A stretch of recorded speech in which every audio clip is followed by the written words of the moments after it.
Hello, YouTube. You are potentially live at the moment. Hello. Good call. All right, so guys, plan for today. I do have a content discussion plan, but gonna try to play the game a little bit. Evo is coming up. Would like to at least show up knowing how to play, of course. The game is definitely slowing down, right? 59 FPS.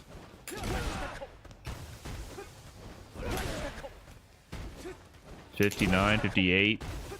It's hard to see on this stage, my FPS counter. 59, 60. Every once in a while, this game just doesn't work for me, unfortunately. I don't exactly know why.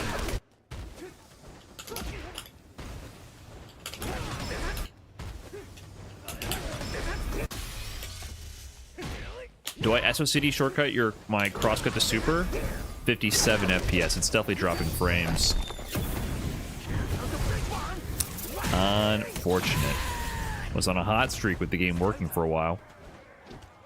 So when I do crosscut to super, it depends on the crosscut. If I walk underneath them, I do the hold forward and then almost a half circle back, hold forward, down, down back button. And then on the other side, I then do just forward, and then left and away and down and release for the super. So if I'm doing the crosscut input, that's what I'm doing. But if you're already next to them, so the subtlety is if you're point blank and they jump over your head, like that situation right there when I go for the throw loop, you don't do a crosscut input. I just do a crouching DP facing in the new direction, kind of like normal.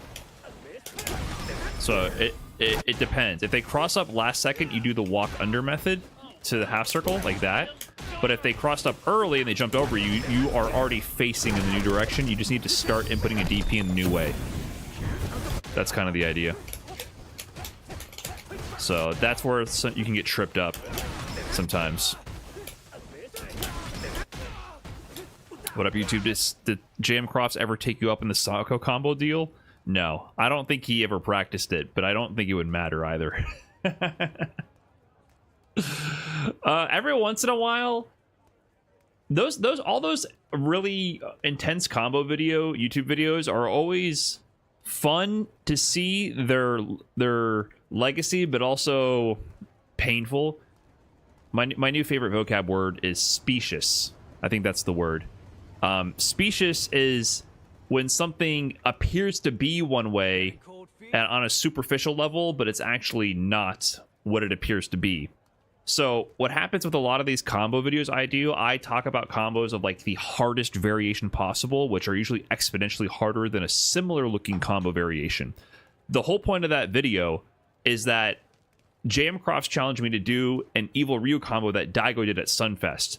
That combo is hard to land in grand finals of a premier tournament under pressure, but it's actually not like a difficult combo in training mode in a vacuum to do for Evil Ryu players, right? I did that combo in less than 30 seconds in that video. I spent the next 2 hours then trying to do the Evil Ryu Rufus loop popularized by Sako, which is exponentially harder than the combo Daigo did. It's just like an absurdly order of magnitude more difficult, right? And I have a short about me landing that combo, and it only shows the payoff, not the full video showing the buildup. And half the comments, and they pop up every couple of months, are Daigo did this against Momochi at Stunfest. That is the most common comment. Even on the main YouTube video, people say that. And I'm like, I feel like you watched with your eyes open and your brain off. Because I'm like, the whole point of this is that this is not what Daigo did at all. I even see stuff like that. I talk about the Momochi Dream combo, the Shin Dream combo, rather, which is exponentially harder than all the other Dream combo variations. And I got a positive comment like, oh, Brian calls this the hardest combo of the game, but I saw him pull this off in tournament or whatever. And I'm like, I have literally never done this combo even once because it's so much harder than anything I've ever done. But it looks on the surface like a regular Dream combo. So that shit happens all the time in the fighting game space. I get so many comments like that, like, oh, X, Y, and Z does this all the time. No, they've done nothing even close to that. They've done something that looks maybe similar on the surface to someone not in the know. Super common problem. That's his life, though, but that's one thing, like, I try to focus on with my content, is I try to eliminate those misunderstandings, because I am anal and it annoys me. Did you know that Akuma can do light Tatsu into heavy mid-screen now due to his hurtbox got extended? I didn't know that was due to his hurtbox getting extended. That's strange, but I saw that there was some new weird delay cancel combo with the Tatsu and Tatsu.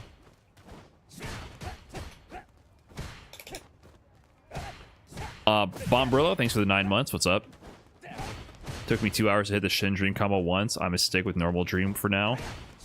It took me longer than that. Getting it in 2 hours is not bad, man. You should be proud of that. Understanding how that combo works takes a long time. Took me a lot longer to get it. I had to go piecewise to start understanding, like, the little delays and the delay cancel. What's the difference? There's a lot. I have a short that details all the differences, but basically you can't, when you do OD Blitz into level 2, you have to specifically cancel on frame 2 or 3 of the special move cancel window. So you already have like a 1 frame super cancel window. Normally you just do the level 2 cancel and cancel right away, but if you don't get specifically a 2nd frame or 3rd frame delay super cancel on the active frame, then the whole combo just drops from the get-go. And then after that, you also have to do like a lot of like micro walk buffers, which are not required in the normal Dream combo.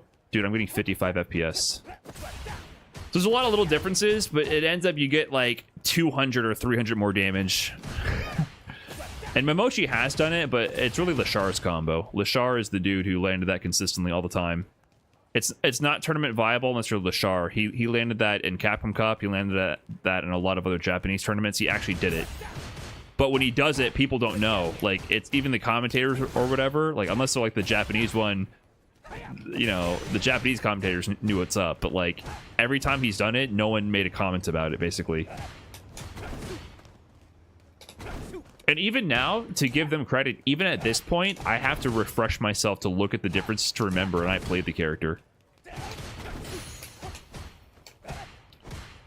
Yeah, Shin Dream combo is just absurd. The regular Dream is already hard enough and worth it. The Shin Dream is like, I don't know, man. The OD Blitz cancel is definitely the hardest part, for sure. It's tough because the DP, you have to walk forward, pause, and then uppercut without walking. So you have to buffer the DP input and then hold forward for a few frames and then press punch. So you buffer the DP while you're in recovery from your previous special move. And then you have to like walk in and then get it. Like that, like a walk-up DP. So, and you have to walk forward for the micro walk for the perfect amount of frames, and you can't stop to input your DP input. You need to hold forward and get it. It's very specific. Hardest combo of the game? Maybe. Hardest combo that has a purpose in the game. There could be some other really hard combos for no reason, but it's the hardest combo that has a purpose that anyone does in tournament.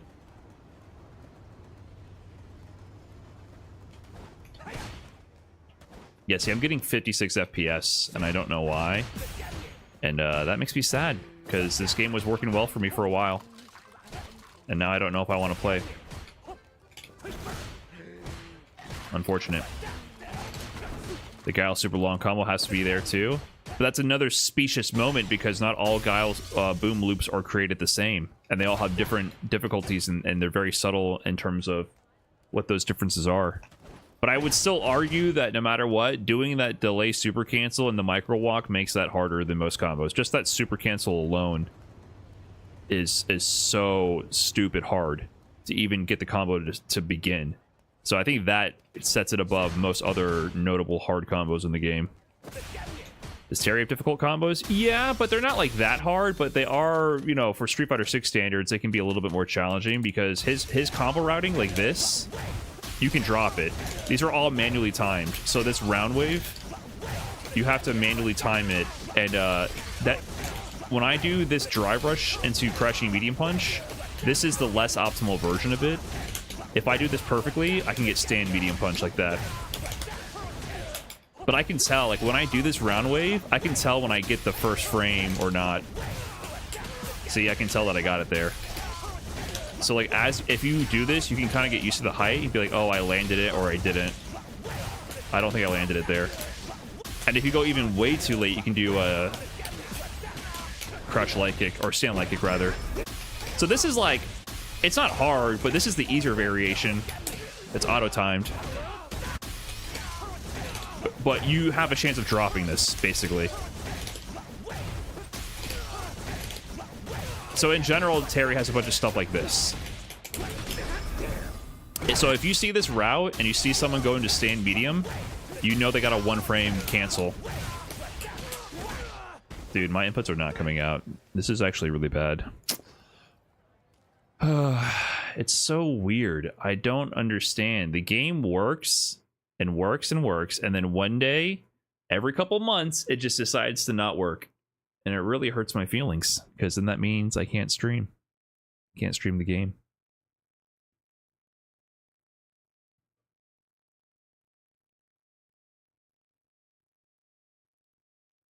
Never use micro walks and combos. How hard is it? It depends on the combo, because some characters have drive rush cancel combos that have a large window to micro walk in between to the next normal in order to get the link and build the drive gauge. And some characters have really tight ones, like 1 frame windows. So it depends. Yeah, the Ed has like a really easy one, for example.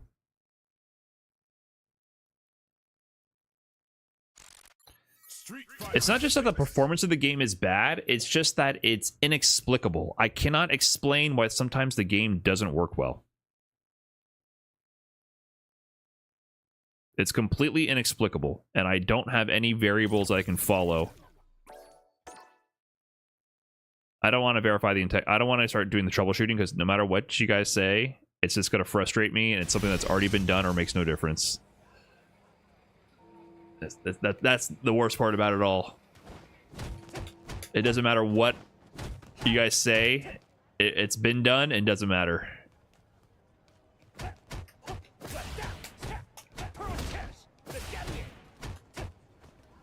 Do it off stream. What I'm telling you, bro, is is that I've done it many times, and I've done probably any other tech advice you can throw my way. I've done already, and it just doesn't matter.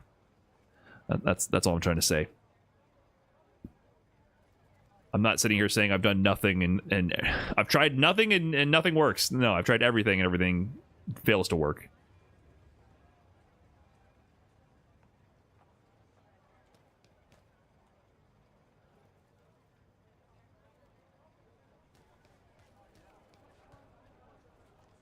Ryan, I'm looking for this video about you from way before I even started playing fighting games. Oh, what's up, Tito? Hey, I am currently learning Terry, and watching your streams helps me learn, so thanks. Hey, no problem. Thanks for the Canadian $5. Wish I could help you learn more right now. Wish I could learn more right now. I'm looking for this video about you from way before I even started playing fighting games, from where a guy was talking mad shit and then you like 15-0'd him on Street Fighter 5. That sounds like something I would have liked to have done, but I don't think that happened.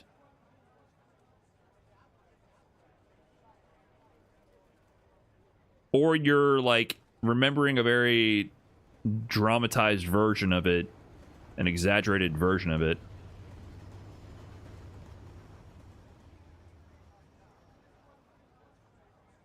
Oh, what did I just do? Fuck.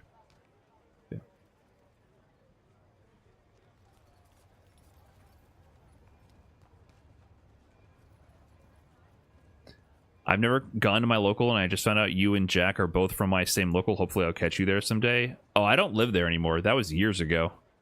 I met Jack at the Milwaukee local, but that was a long time ago. I don't even live there anymore.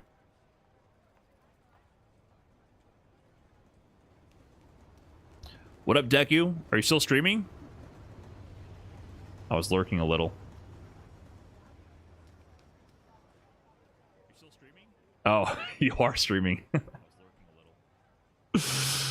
What's going on? Oh, you are streaming. Uh-oh. Do you want to hear what I did with my button layout? I'm a little scared, to be honest. Why are you here, dude? Do you want to hear what I did with my button layout? I'm a little scared, to be honest. Yeah, we're getting the infinite loop going.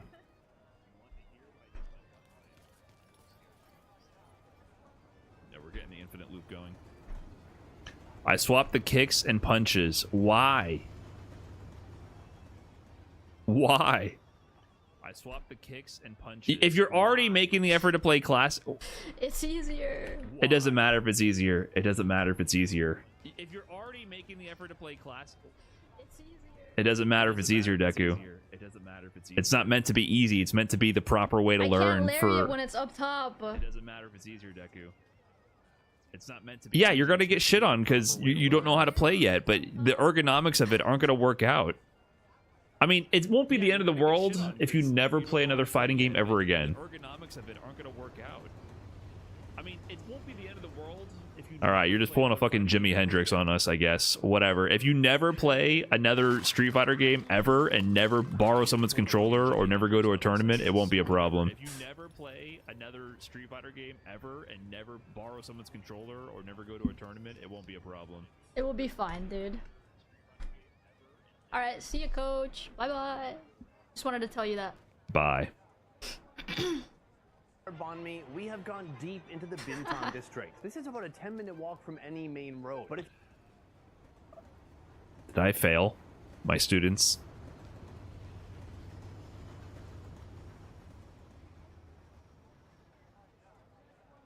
Did I fail?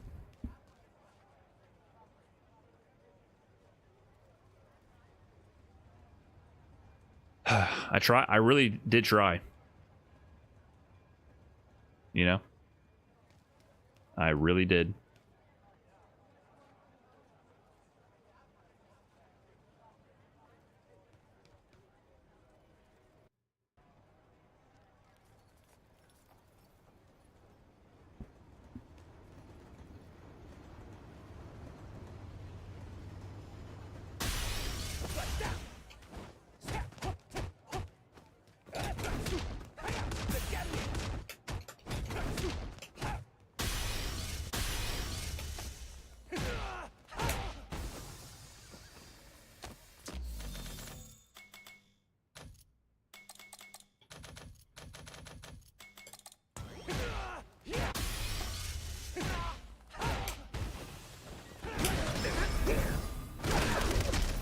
Is it actually a problem to not use the default layout? Well, let me think about it for a second. If you, it's not the default layout. If you invert your punches and kicks, throw's gonna be the same.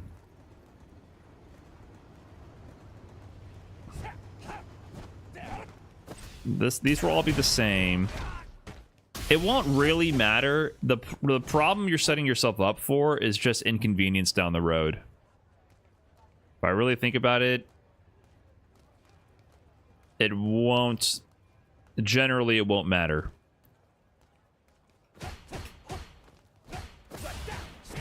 But you are needlessly isolating yourself from the rest of the Street Fighter world. You'll never be able to, like, easily gravitate towards a different Street Fighter game. You'll never be able to, like, go to a random arcade cab and play that. You know what I mean? It's just like you're setting yourself up for a future where instead of participating in a greater culture when you could, you're going to have a much harder time. So that's the only issue, I would say. So if you don't need to do that, you should just bite the bullet and learn the standard controller.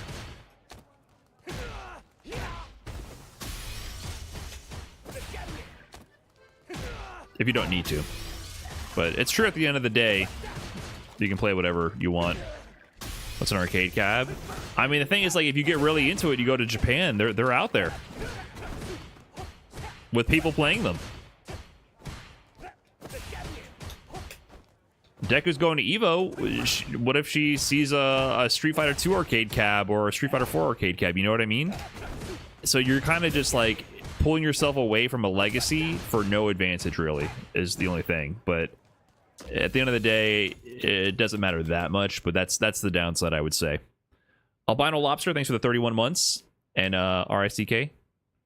Big 38, thank you. Knuckledoo's got some whack-ass layout. Yeah, Knuckledoo uses a bunch of macros. He always has. Pad players do a bunch of weird shit, that's for sure. But pad players are already sacrilegious as it is, so... Yeah, gameplay-wise, you'll be fine. But it's one of those things where, like, if you don't need to do it, don't do it. If you gotta do it, fine.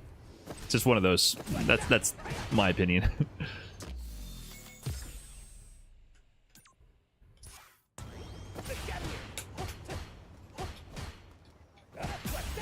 Okay, I don't know. Game's behaving. We'll see how this goes. Never mind.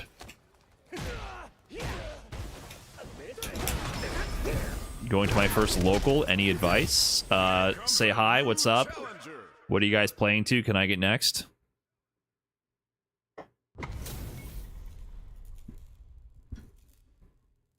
And have fun.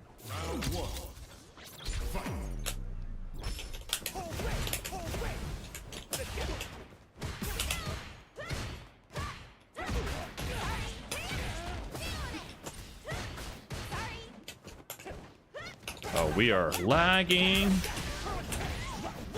I'm getting really bad FPS drops, 55.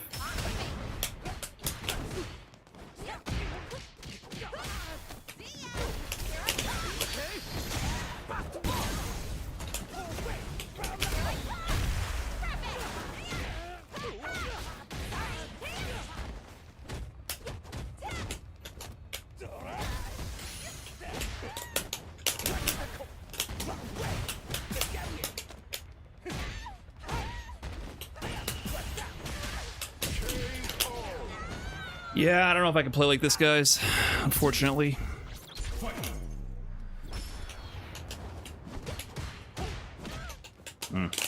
Oh my god.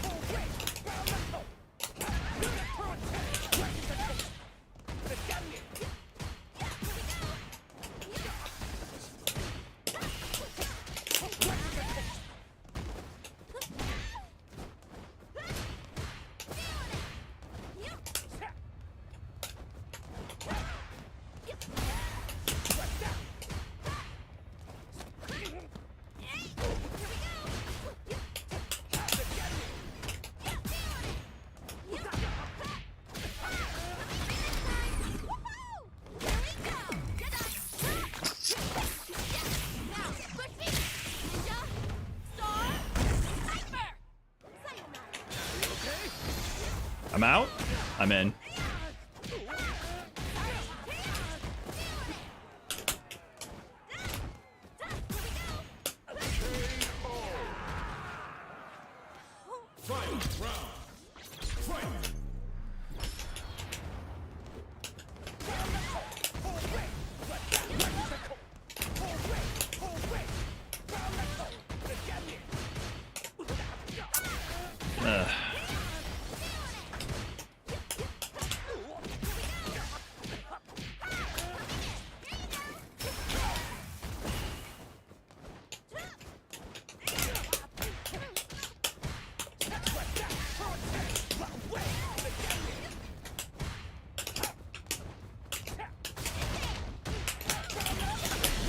Oh, this got ugly.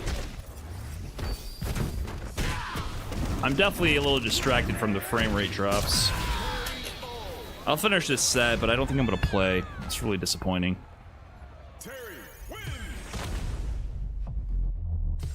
He didn't run it back. I wonder if he's getting issues as well.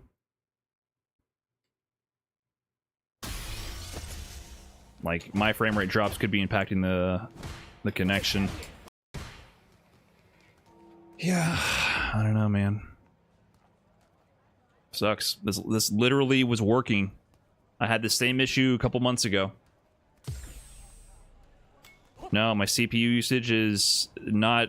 It's never been an issue. I've been doing all these things for many streams. My CPU usage is at 45%, 30%. GPU at 50%. Memory at 30%. Getting cold feet? There's no bottlenecking. No, there's no upgrade. I don't want. Listen, let me stop doing tech support. It always annoys me. It always annoys me. I should stop going down this path. It's my bad as a streamer. I always get so annoyed when this starts happening. Ryan, why have you been playing on a toaster all these years, and it just now suddenly started to give you issues?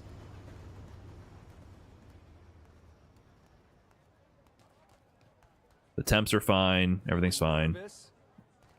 There's no issues.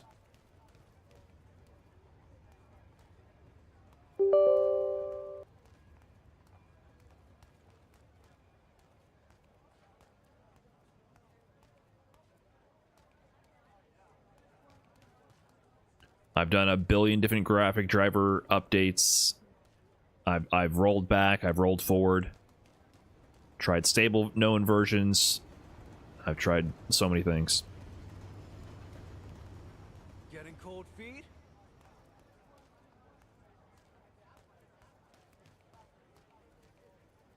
Temps are in the 60s Celsius.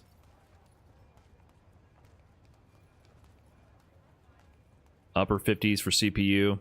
The temps are fine.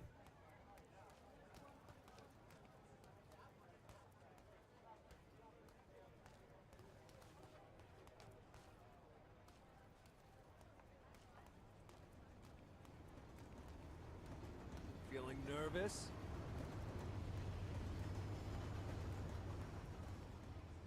No, the temps never hit throttling. They never do. They never have. Anyways, I'm going to stop looking for tech support because it's an endless abyss of circular advice. Just no bueno, no fun. Shit sucks, though. Tracking like you don't care anymore, that might actually work. I should close my eyes and look away. Like I don't actually want to play the game. This would be a good time to play on Switch. I guess I can just go into the content segment and then call that a stream. I do have something interesting planned, I believe. We can do that instead and just be productive in that sense. So let me get that prepared. Then who knows, maybe after this is done, it actually will be fixed. So just give me a minute here. I'm going to set up.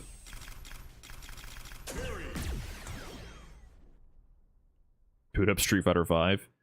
I have been seeing a lot more people talk and or post about Street Fighter 5.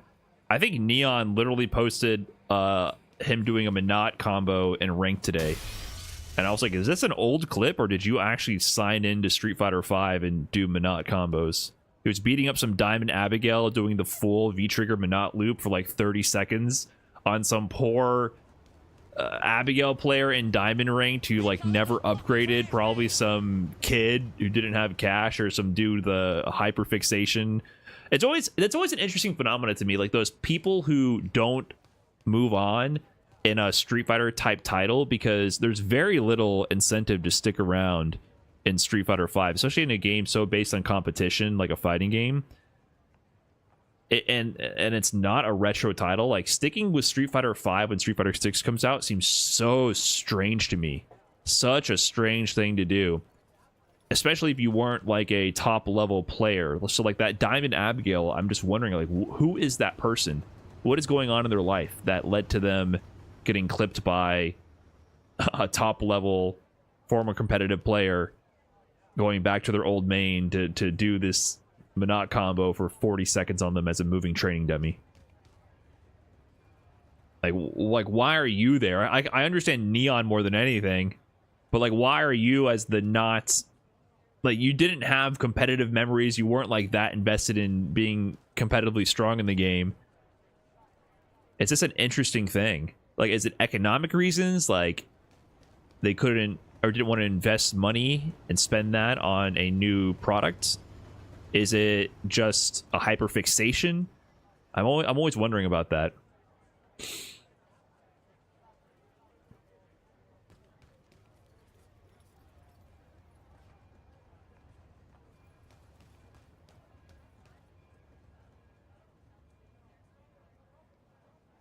Yeah, it could be Abigail brain. That falls under hyperfixation in my book. It's always interesting to think about. when I look at like, I like Street Fighter 5 a lot, right? But I don't think there's a reason to go back to it like there would be necessarily a Street Fighter 4 or Third Strike or Street Fighter 2. I mean, guess I wouldn't mind playing Oro. Like, if you have a saucy character, I guess. But to boot it up online, I don't know. Something about that seems so strange to me.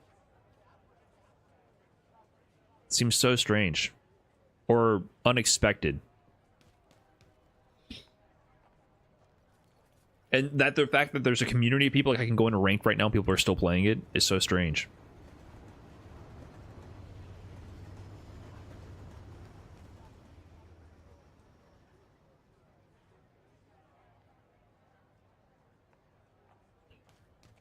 Hey, thanks, me, but I don't want help from people in stream chat. as a policy. Thank you, though. Okay. Did I set this up? Let me get this going. Brother, I had all this shit set up. Are you fucking kidding me? Did it not save? Oh my god, I even hit save. Can I reload that? Can I load training settings? Did that work? Oh, it did. Nice. Okay. Sweet.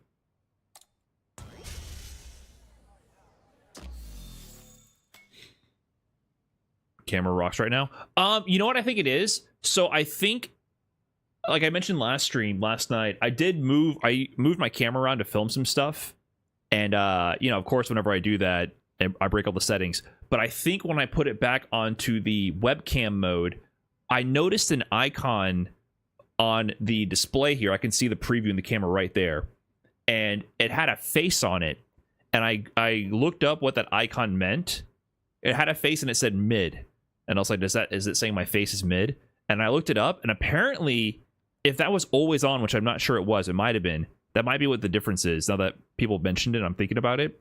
I think that was like a fucking face filter. I looked it up, and it was some kind of like smudgy beautify filter that I never turned on.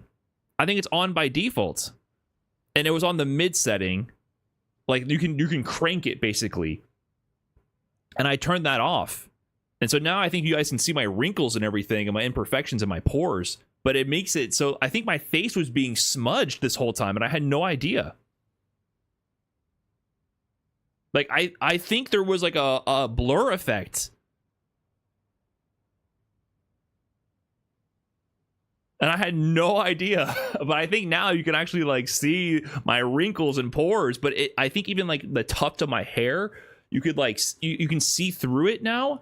And before, I think this was all blurred. And I think also maybe the field of focus changed as well.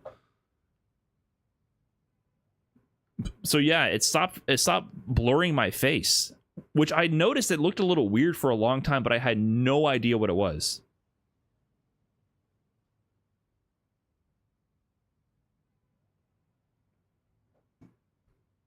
I had no idea what it was. I was like, why does this look weird?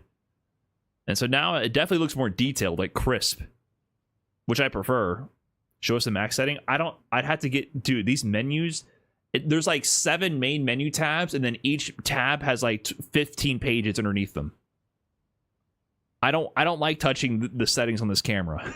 I don't like touching it. It's a little too in depth, you know.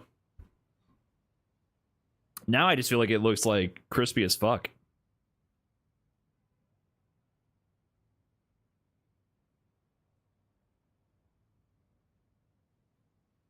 Maybe to a fault. Now you can see all my rinky-dink wrinkles. Okay. Am I ready for this? Thank you, Joe Yeet DK, for the sub. We're going to go YouTube mode for a bit, guys, so I'm going to mute the alerts. So I'll try to make sure to turn them back on after.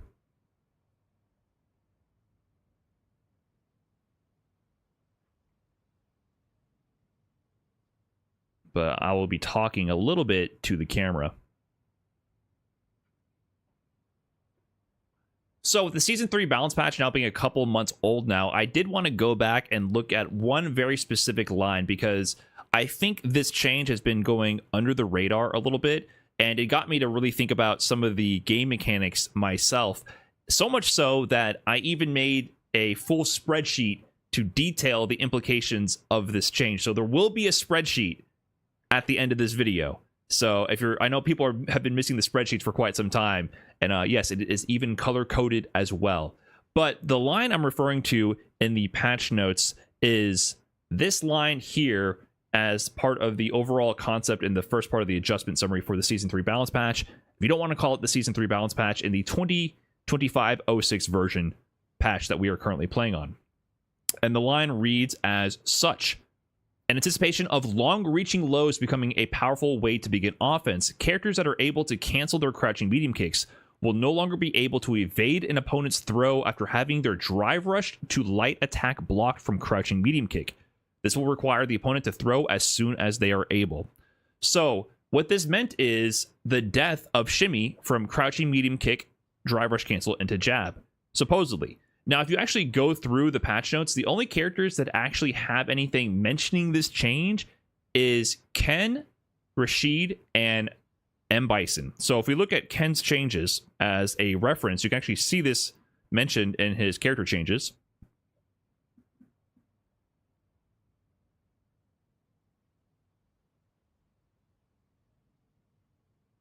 Okay, Terry.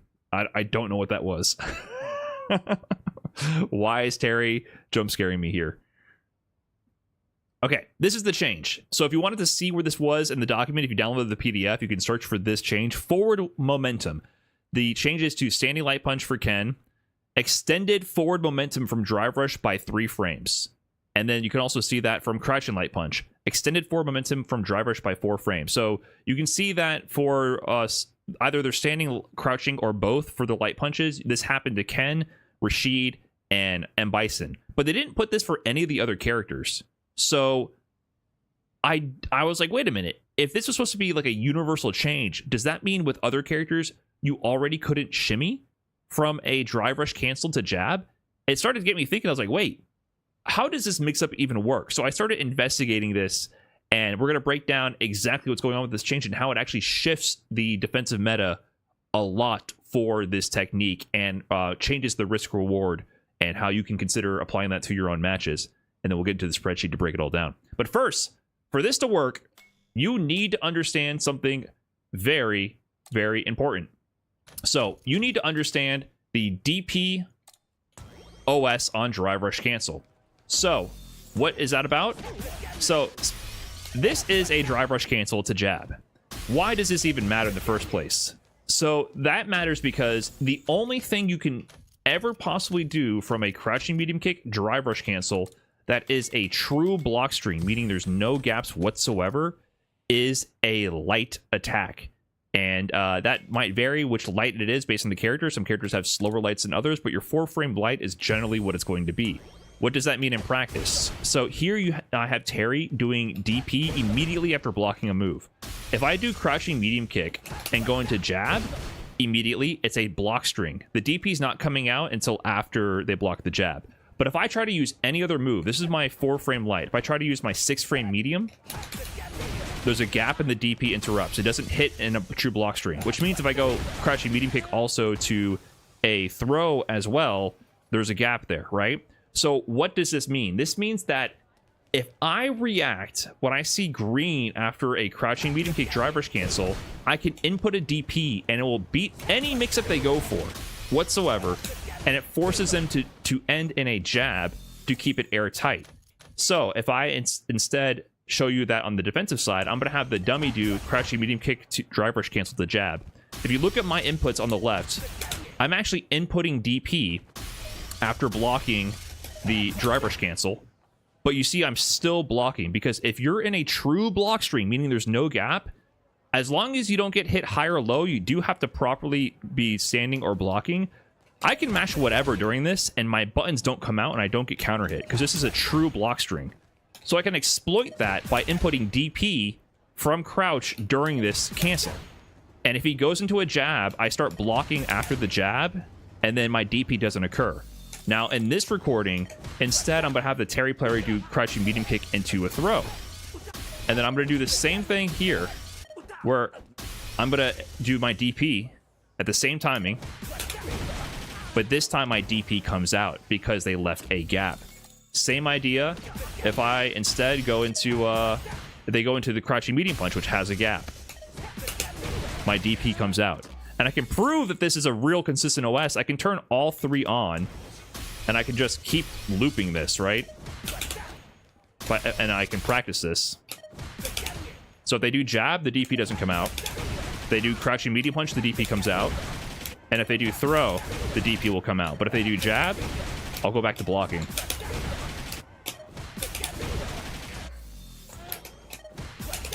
See? When they do jab, it doesn't come out. If they do throw, it comes out. This is the DPOS on Drive Rush Cancel. This is what every competent player with a DP is doing against Drive Rush Cancels all the time. This is a core foundation of the meta around Drive Rush Cancel. This is so fundamental now to competitive Street Fighter, and everyone's doing it if they can react in time. Now, obviously, sometimes they don't actually react in time, so they don't do it. But this is what everyone is doing. The only counterplay, really, to punish people for doing that is to do something super nutty, like which I've demonstrated before. You can do this, but this is a hard read, and it costs a lot of meter. But that is an option. But you got to understand, this is the only real counterplay to stopping people from doing this DPOS, or at least to punish it. So for the most part, people are doing this into jab. That's why you see the common option from low forward Drive Rush Cancel on block is to go into jab, because it is the only safe, guaranteed option you have as a block string. That is the reason people do that. And this is a powerful position, because after this, I'm +3, and I can do a tick throw. If you mash a button there, I'm going to throw you. It's a super powerful position to be in. So what does that mean defensively? Well, if you try to tech this throw right away, you can tech it, but obviously that's risky, because if I frame trap you, you can get hit. But have you ever noticed that with some people, you can never really mix them up like that? Well, if I increase the delay of the throw on defense from immediate throw tech to 4-frame delay tech, now the dummy will do a throw tech, but it'll be 4 frames after they block. So they're slightly delaying when they input the throw. Now, if I go for tick throw, they tech, but also somehow they're blocking my frame trap. This is the quintessential delay tech. This is also what everybody is intuitively doing once they understand that this is a thing. They're not mashing the throw tech right away. They're delaying it slightly. And because they're delaying it, they're inputting the throw in a time where your follow-up frame trap button, you have already blocked it, and then you press throw. So you end up still having your throw come out in a time to tech an offensive throw, but also delayed enough to block a tight frame trap window. So that's really good, and people use it all the time. But why can't you always use it? Well, you can't always use it because if I do something like this, I can kill you for this. I can absolutely kill you for this. And then, of course, there's the other option, which is shimmy. What if I just walk back? You whiff your throw. You also die. So delay tech, while yes, really good for beating throw and for beating tight frame traps, it absolutely gets massacred by shimmy and by neutral jump shimmy. So that's the downside to delay tech. Super powerful, but has a lot of risk to those options as well. But that's where the change comes into play. Based on the patch notes, they said that you aren't able to do crouching medium kick into the jab and still secure a shimmy, basically, is what they implied. So if they delay by 1 frame here, I'm going to have 1 frame of delay in the normal throw and try to shimmy. I can walk back still, make the throw whiff. Now, if instead I had them do throw with 0 frames of delay, and I try to walk away, I get grabbed. Immediate mash throw tech from this situation beats shimmy. Now, this apparently was already in the game because they did not make this change to Terry. Terry had this built into his low for drive rush. They added this to Ken, Rashid, and N Bison. And the other side of this, why it's so powerful, yeah, albino lobster, you guessed it. If instead you go for the neutral jump punish as well on immediate throw tech, you can anti-air in time. So, immediate throw now beats shimmy. I tried to walk away there, I couldn't get away. And it beats neutral jump. Now, don't think this beats everything, because once again, we went back on the wheel of options. Now, if you do an immediate throw tech, my airtight frame trap will beat you if you tech right away. And also, I can still do a backdash shimmy, and you'll whiff. And I can punish that with a backdash. However, doing backdash shimmy, if I want to get an actual punish on a whiff throw, backdash here loses the buttons. So you can see how the wheel of options keeps turning. So it's not like I can always guarantee bait an immediate throw tech. And if I'm concerned, if I'm focusing on getting a big punish on immediate throw tech, maybe you as a defender know that and you just press buttons even though I'm plus. So that's the mix-up they're trying to encourage here. You're not going to always get a guaranteed throw tech. If on defense, sometimes you should be mashing throw immediately. Immediately mashing throw, and you'll throw people out of this walk back shimmy. But if you are late by 1 frame, you're going to get shimmied. You have to react right away. So this definitely changes the risk reward as the defender. And I've been personally, since I've been more aware of this, I've been using a lot more immediate throw tech defensively. Delay tech is good in a lot of situations, but so risky. And in a lot of ways, immediate throw tech is actually way more powerful in this situation than other defensive options. So that is definitely something you should be incorporating into your offensive game plan, or defensive game plan rather, is incorporating immediate throw tech. Like no delay whatsoever after blocking this. You'll actually secure a lot of back throws on people trying to go for shimmy.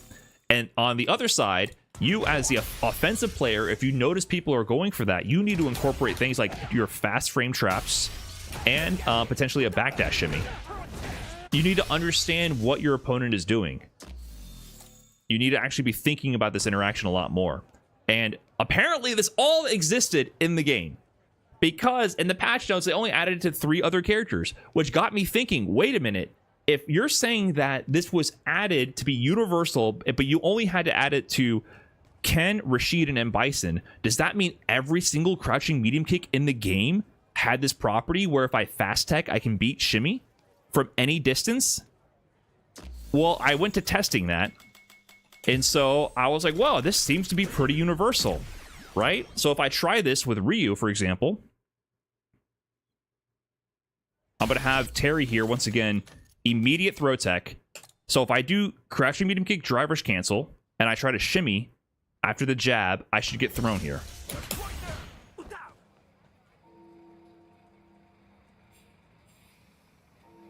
I'm not gonna lie, this was not even supposed to be the one where the throw whiffed. I was trying to make that work. I'm not gonna lie. I was trying to show that if you're close enough, yes, you will get thrown. But if you're at max range, Ryu can still make it whiff. But I guess that range is so forgiving for Ryu that I literally blew my whole build up and accidentally made it whiff right away. So yeah, I went to Ryu to test this, and I was like, wait a minute, this isn't as cut and dry as I hoped. With Terry, if you're at max range with low forward, no matter what, if you are blocking and you block this from Terry, if you fast tech, they cannot shimmy you. 100%. But then Ryu, yes, there's a range. If you're like here, if you're at this distance, you're gonna get thrown. But if I walk back a little, we'll walk back a little bit more. Suddenly, it's fair game. So I was like, wait a minute, this isn't as cut and dry as I hoped it would be, and also based on the patch notes, because the patch notes said this is a universal change. Even though the change only applied to 3 characters, it made it sound like the rest of the cast already had this property.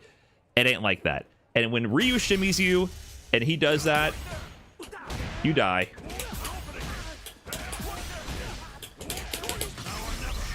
You die. You're dead. You should not have teched there.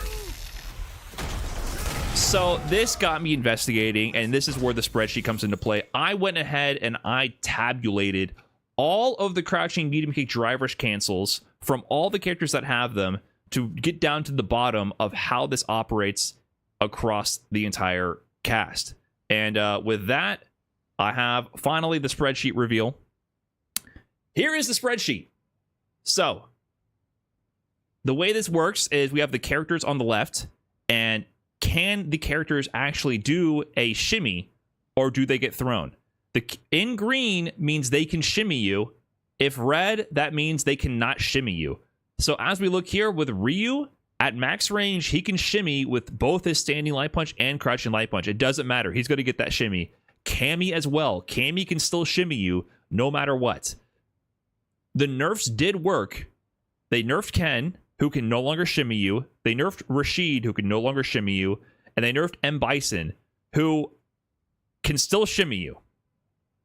Bison can still shimmy you, even though they nerfed him. However, Zangief and Marissa have more throw range, so you can't do that to Zangief and Marissa.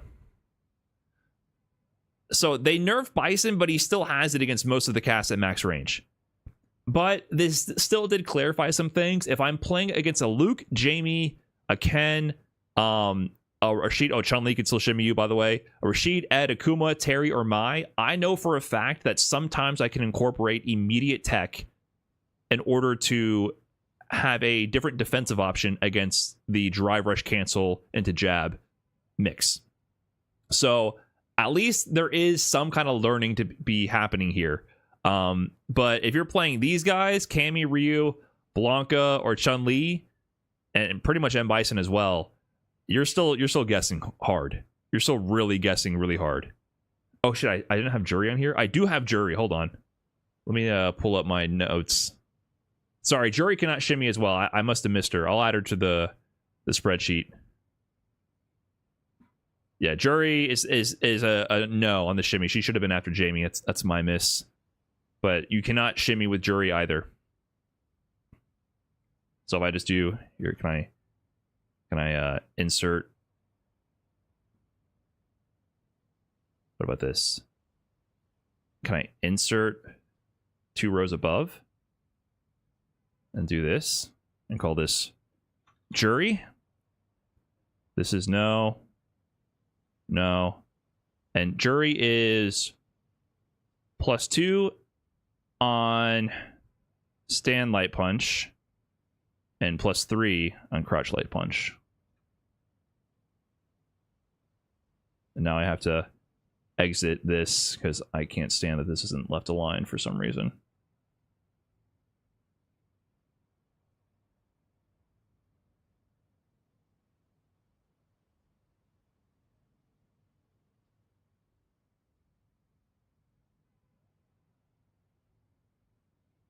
Okay, there we go.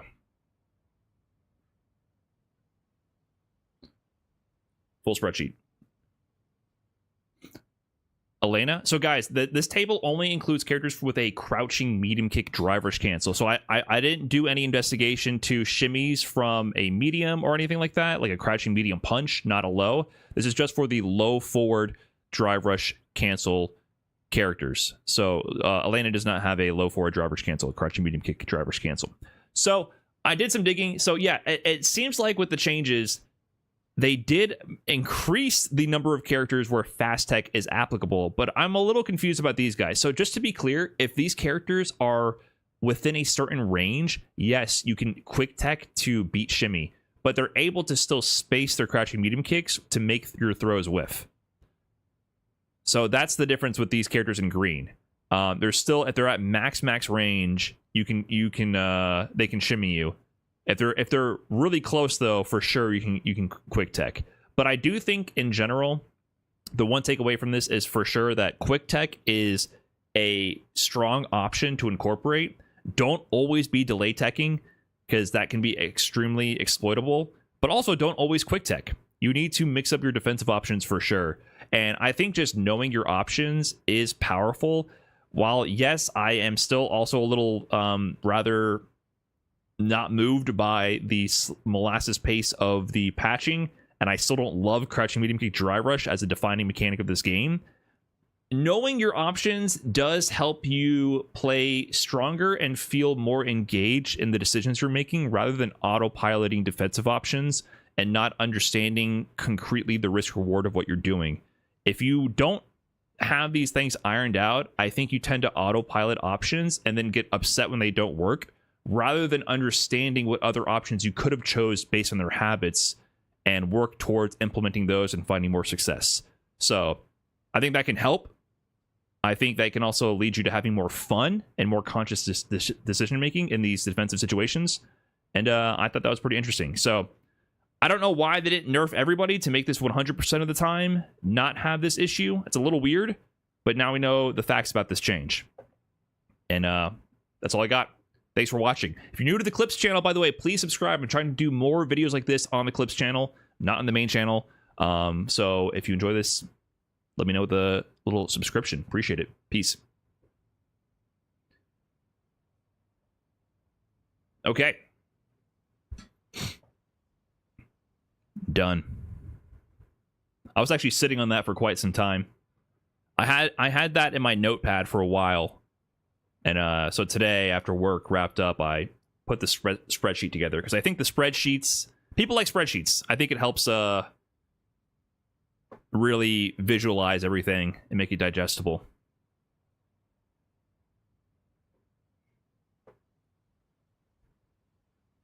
Yeah, I've talked about this a little bit, this discovery.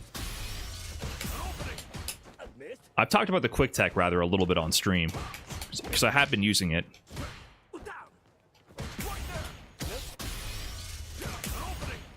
Yeah, but see, it's still so easy for Ryu to shimmy you.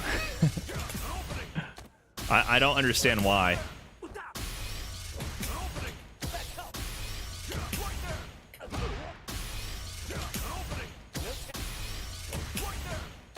I guess maybe theoretically, it's because it's not in range for throw.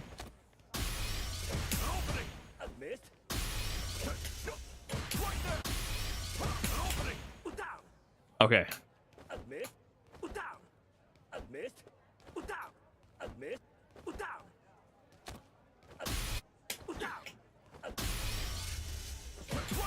Yeah, it's the idea with these is more that you're not in range for the throw, so that's why it's allowed. But I don't think that should be the case. I think that's too... This is too hard.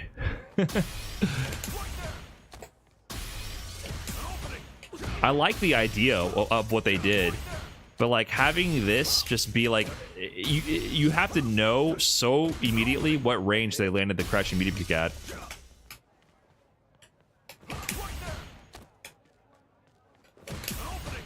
Look at that difference.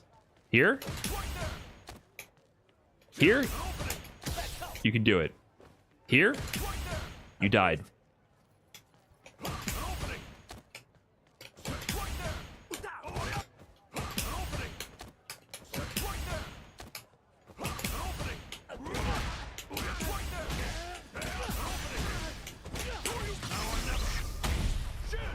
So, if they just apply the same change across the cast, this extended forward momentum from dry rush by 3 frames, I don't know if that would break anything else. Oh, let me turn the alerts back on, by the way. I don't know if anyone subscribed. Nate F153, thanks for the 29 months. Appreciate that. Did I miss anything on YouTube? No, we're good. Ine with the tier 1 also. I don't know if I said thank you. And Mosey TV, Twitch TV as well. Thank you. So this is the change they did. So the idea being you slide into the opponent deeper, pause after the drive rush, so you have less pushback, basically. They could have just done this to more characters. I don't know if that would break any block string pressure, or I don't know if there's more implications to adding that more universally, but it's weird that this exists like this. If you crouch, can you be grabbed? Yes. Crouching, at least in past games, used to make you wider, so it was easier to throw you. I don't know if that... I honestly don't know if that's the case in Street Fighter 6 or not.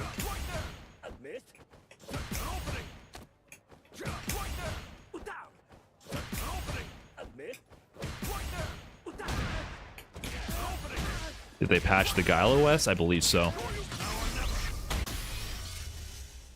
I know it makes you wider for physical attacks. I don't know if it makes you wider for throws.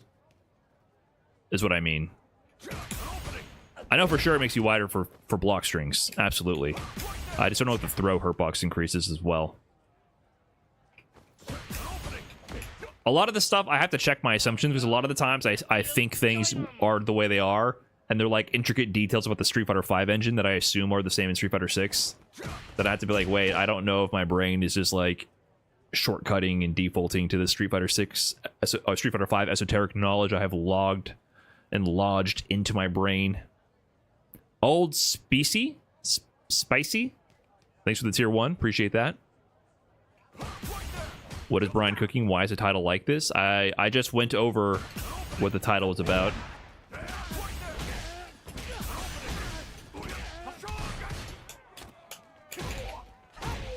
Can we have the spreadsheet? I'll make it shareable at some point. It'll be for sure in the description of the YouTube video. I'm on a binge of trying to watch Street Fighter 6 coach content, since this is my first fighting game and getting insanely cooked on repeat. Hopefully it helps. There's so many little things to learn. But yeah, you're gonna get cooked for a while. It's okay. I would spend a lot of time in training mode if you can, and then try to get comfy with stuff, and then keep it simple when you go into matches. Also, play ranked.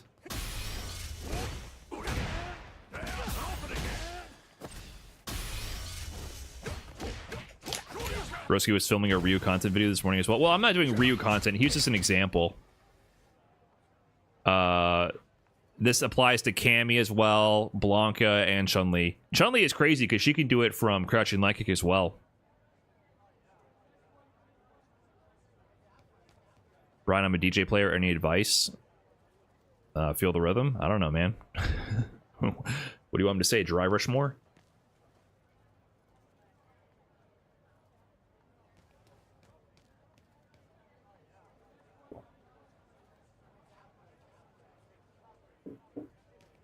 Will you be with your Sage Aim Slam team at EVO, or will you guys be doing your own thing?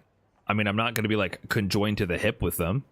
We'll meet up and see what's up. One thing about the Sage Aim Slam is that, I'm not going to pick on you, Viet Texan, but I have noticed how parasocial like the greater streamverse really is. And I guess the Sage Aim Slam is my one like intersection with that, where I like finally overlap with that greater content creator community and thus that content creator audience. And I find it so, it's a little disturbing.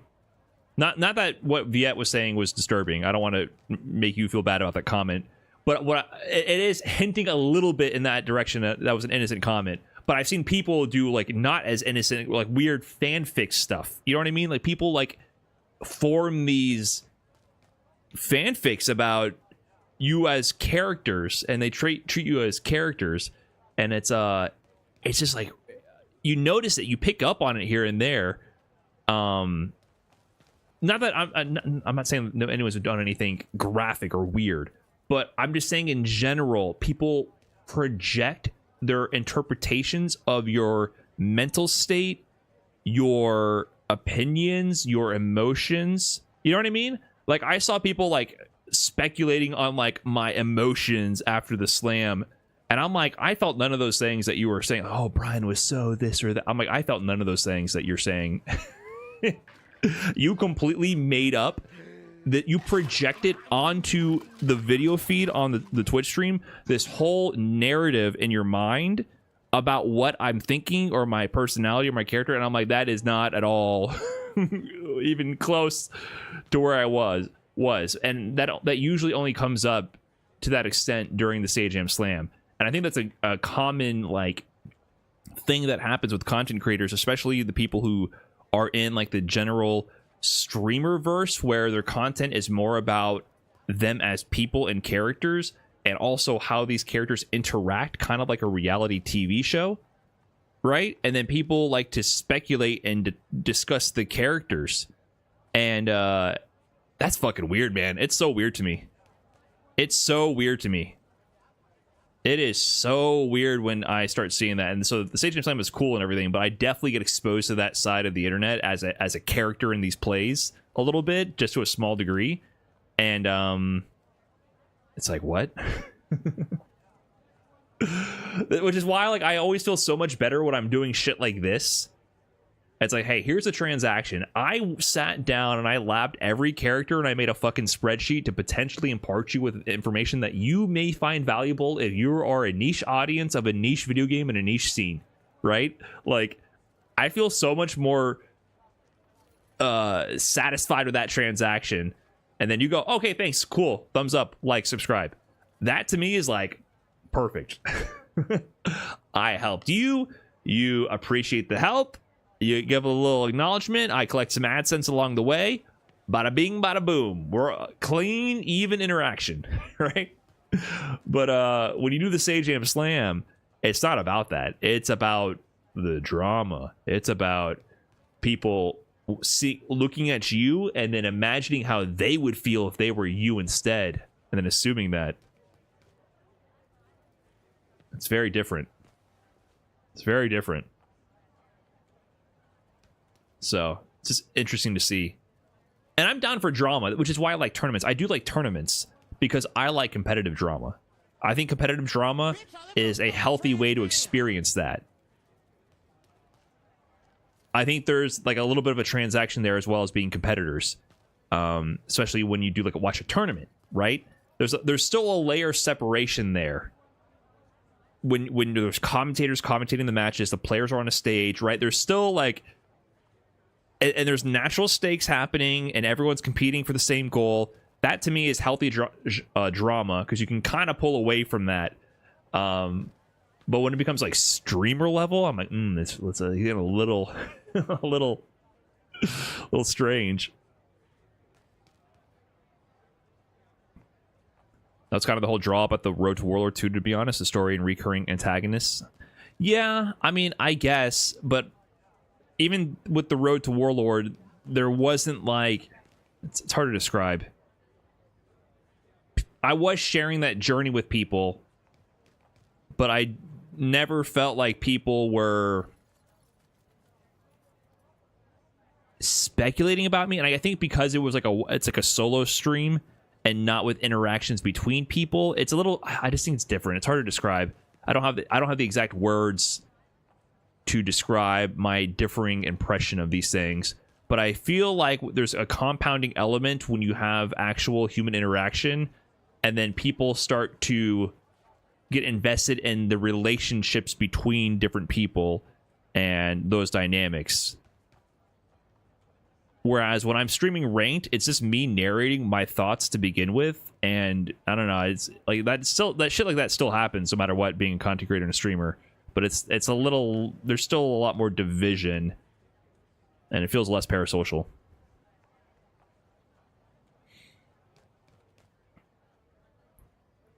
I mean, Road to Warlord was dope because Aura was dope, dude. I actually watched some old videos because they got recommended to me again, and I was like, I forgot how cool this character was. I just don't feel like that exists in Street Fighter 6 at all. Brian F. fanfiction is a bit sus. Maybe fanfiction, you guys are thinking like the most extreme version of it. I just mean people guessing at your emotional state and projecting thoughts that you might be thinking in a moment. There's a lot of discussions about, like, oh, Brian F felt this, or like so and so felt that. When those kind of comments, it's not like they're creating entire narratives, but that's still, to me, it's a narrative line, and those are always like, well, no, that's actually not what I was thinking or not what I was feeling, and your assumptions for my reactions are something that you created in your mind with a lot of other assumptions that aren't based in my reality, right? Those kind of things.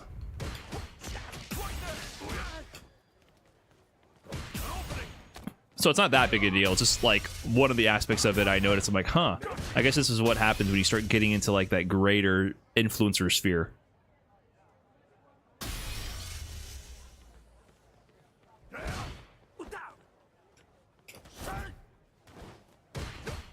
There really isn't anything as cool as Tengu Stones or Aegis Reflector. It's not even Tengu Stones, man. It's just like Oro having all those juggles in the fireball battles. I like Street Fighter 6, but I don't know if I enjoy the fireball system.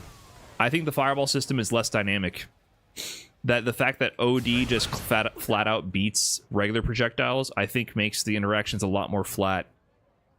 Because before, if I got 2 regular projectiles, I could cancel your 2-hit OD projectile, for example. And now it's just based on priority. So it doesn't matter how many regular fireballs I put out, an OD will just clear through it no matter what without losing any hits. Whereas in Street Fighter V, you know, with Oro, I had a 3-hit fireball V-skill, a regular fireball, and a 2-hit OD fireball. And so with characters like Imagine Sagat versus Oro, we all have different fireballs and different multi-hitting fireballs. The number of interactions that could occur in a fireball battle were extremely variable based on that. And you would try to clash fireballs and get more fireballs on the screen to break through all their hits. And without meter, I could get a lead in a fireball battle, potentially with a V-skill and a regular fireball without spending any drive gauge, or super meter back then. But now, no matter what, this just beats regular fireballs no matter what.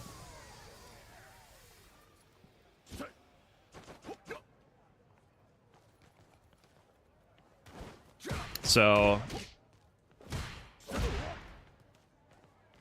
I don't know if I love that.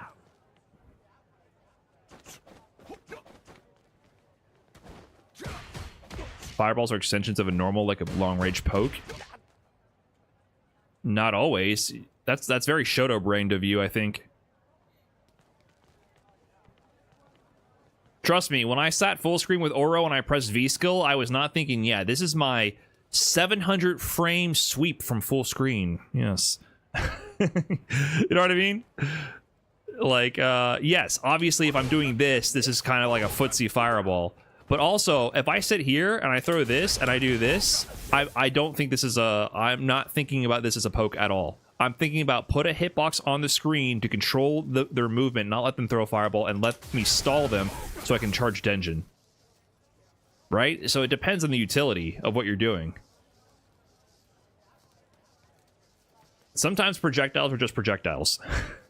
You're trying to occupy the space, and sometimes you're looking to play footsies with them. So it depends on how you're using them. Fireballs are like really dynamic tools like that. So I think it just depends. But it is important that is something that's a common thing that people say, because it is important, I think, for new players to understand that. Like, new players do not think about the extension of like using it like a normal, like a footsie tool. That is something that new players have to stumble into and learn eventually. Because I think the default option is I spam this, they can't do anything. It's a fireball. Then, as you get better, you go, oh, actually, I can use this as a footsie range, and that's longer than any of my pokes, and I can make them whiff things and punish them with fireball. That's like the next level of understanding. And then it goes back full circle. Haha, I can just spam fireball. They can't do anything about it.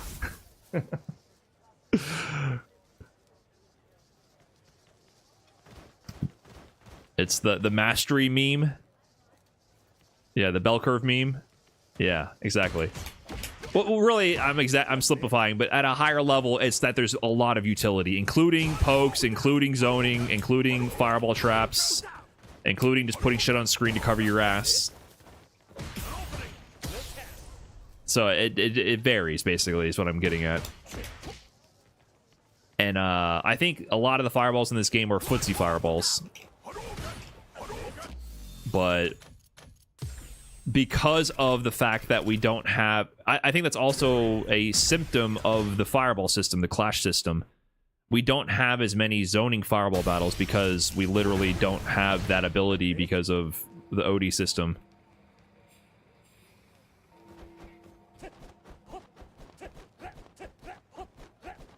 It's just different. Has its pros and cons, but it's one of those systems where I'm like, I wouldn't mind if they change this in the future. Because also, think about things like Rashid's level 2. You know, V-Trigger Rashid, you could negate the fireballs. It had like 5 hits or something. You could actually throw fireballs and deplete Rashid's V-Trigger in Street Fighter V. Now, no matter what you do, it's a super level projectile. You cannot stop Rashid level 2 now.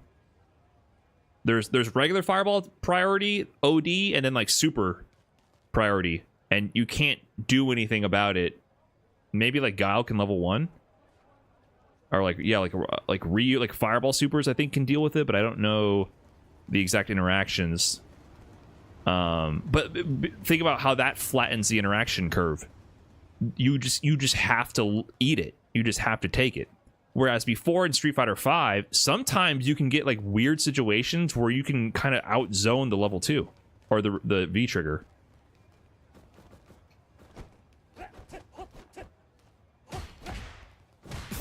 It was still fucked up, but yeah. Usually you had to deal with the V-trigger, but sometimes there were situations where you could like outplay them and actually like deplete it. Or you can like at least nullify some of the hits, right? And reduce the amount of situations you had to deal with when it came in. What do I like about Street Fighter 6? I like the... It's an addicting gameplay loop. For sure. I think it's probably the best gameplay loop.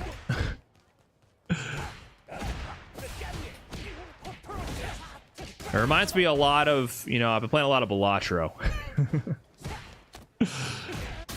You lose and then you can play again right away. And then you can gamble and you might win.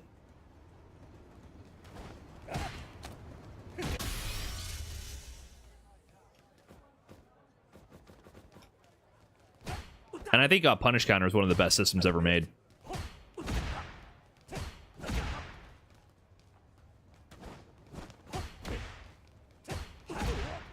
Punish Counter is really good.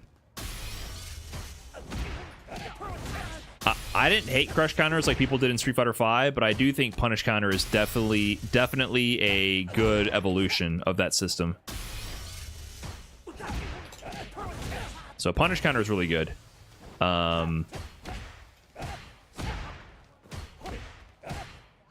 Gameplay flow is really nice.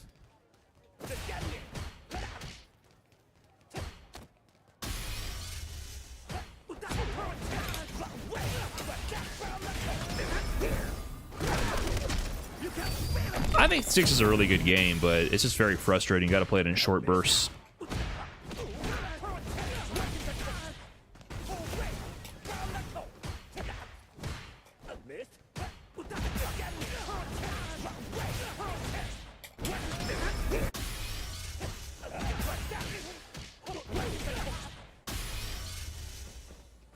Why in short bursts?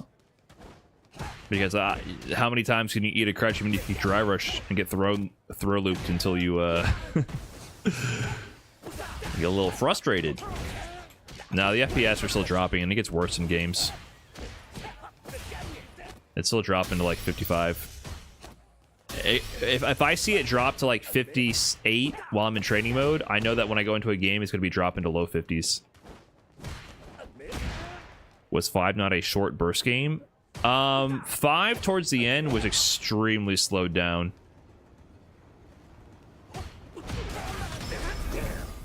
And all, like, they kept, in the beginning it was really bad, but they kept toning down all of the really explosive bullshit.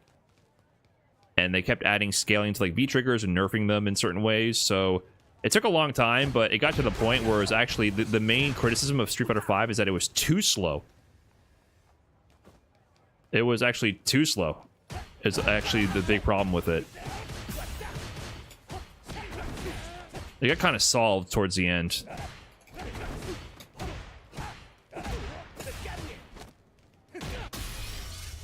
And I think this game can be very slow as well. That can happen. And I do think the game is slowing down just from people getting better at the game. I do think so. It's just very, very difficult. And there's still mechanics there to flatten that out. I mean, really, I think they don't want what happened to Street Fighter V to happen. They want this to always be an equalizer in some ways. Where, like, you can always get in no matter what and force a concrete guess. They want to avoid situations where you cannot even earn a guess opportunity. In Street Fighter V, it was starting to get to the point where people were getting so good at out-neutraling and managing the risk-reward against players that you would just... they would never get a chance to play whatsoever. And I think they want to avoid that situation where you never at least get a guess.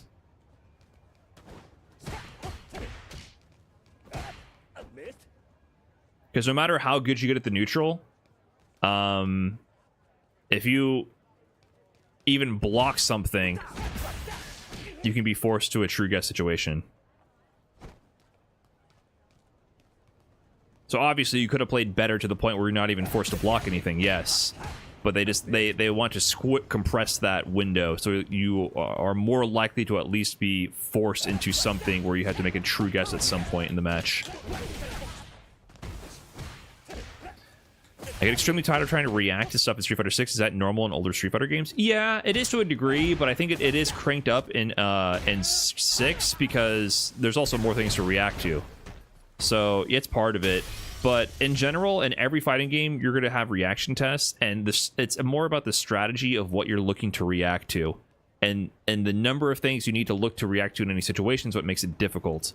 So, for example, like, yeah, you can check driver's jab. If you know the spacing where they want to go for it and you're looking exclusively for it, then maybe you could check it. It's just so difficult that sometimes you just get counter hit and die. So I personally think it's not necessarily the reaction checks, it's the reward from it. Like getting a random driver's jab and then you die, that kind of sucks, right?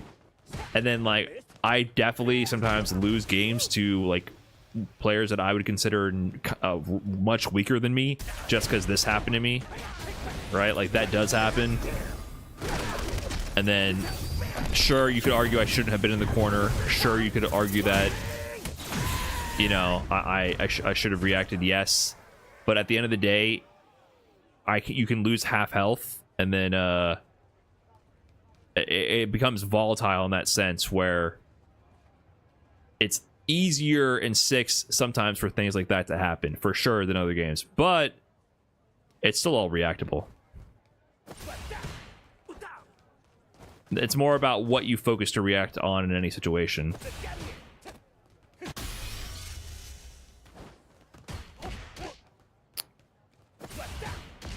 Recalledness, DI's over 20 frames, reactable every time. Drop your CFN right now. Drop your CFN right now. You have never been hit by a DI before. I'm with you, Recalledness. I'm with you, but you gotta understand that like, come on. Like, you get hit sometimes. You're saying it's reactable every time is not the case. You're gonna get hit. Like, it's okay. It's the design of the game. You're gonna get hit sometimes. I watch Idom beat Momochi. I watch Idom beat Moke, Momochi, and some other top Japanese player all in a row, and he did it. You know how he won like that? He did this. he literally did this every time. He won with random ass DIs on the best players on the planet. So it's gonna happen. So sometimes you will like drop games that were in previous titles winnable positions because you didn't react to the DI. It will happen. It's part of the game. I don't think it's a problem that much, but it can be frustrating. It's more like it's a frustrating thing. I just think Street Fighter 6 is definitely leaning more towards the poker side of things, where I just think all the problems could be solved with longer sets. That's generally what I feel. Oh, bro, 48 FPS. That was crazy.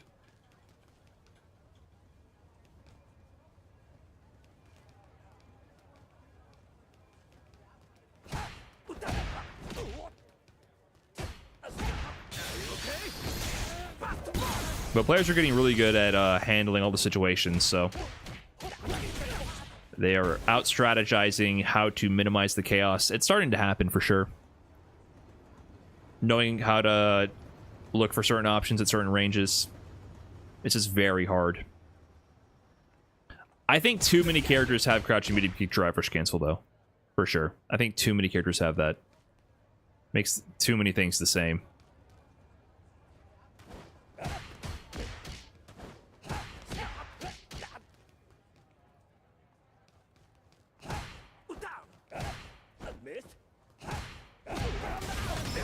How does that relate to poker? If anything, first to two properly exemplifies the randomness in any given poker session. Right. I think poker is a skill-based game, but you need to play multiple rounds to flatten out that skill difference.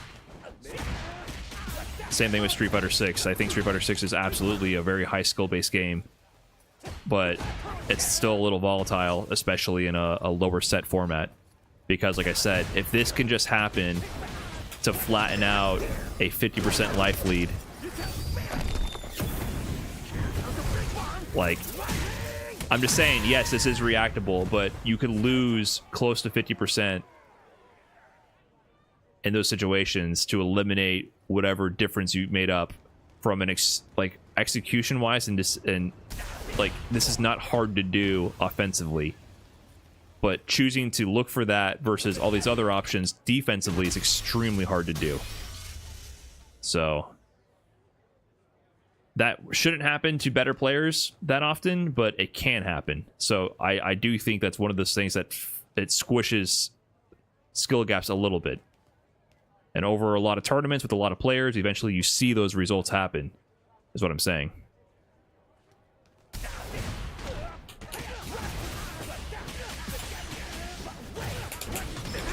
I'm just using DI as one example. I think DI is probably the weakest of them all, but, like, you know, just random crouching medium peak drivers cancel, right? You know, that's all. But the good players, like I said, are getting really good at minimizing that. I've been very impressed with the level of play this season so far. I've been watching a lot about how players are mitigating a lot of the randomness. We're starting to see a lot more... I think in general the patches have slowly been moving to a good direction, and players are getting better. So we're slowly seeing that shift, I think, to more stability. Which makes Lashar's back-to-back major wins so impressive. Right. I also think it's a sign of the times. Like, Lashar's godlike, but I also think it's a sign that the game is getting more and more figured out. Recalledness, I'm not going to actually look at your CFN. I'm not trying to make you a main character. I don't care how you play, actually. I just disagree with your assessment.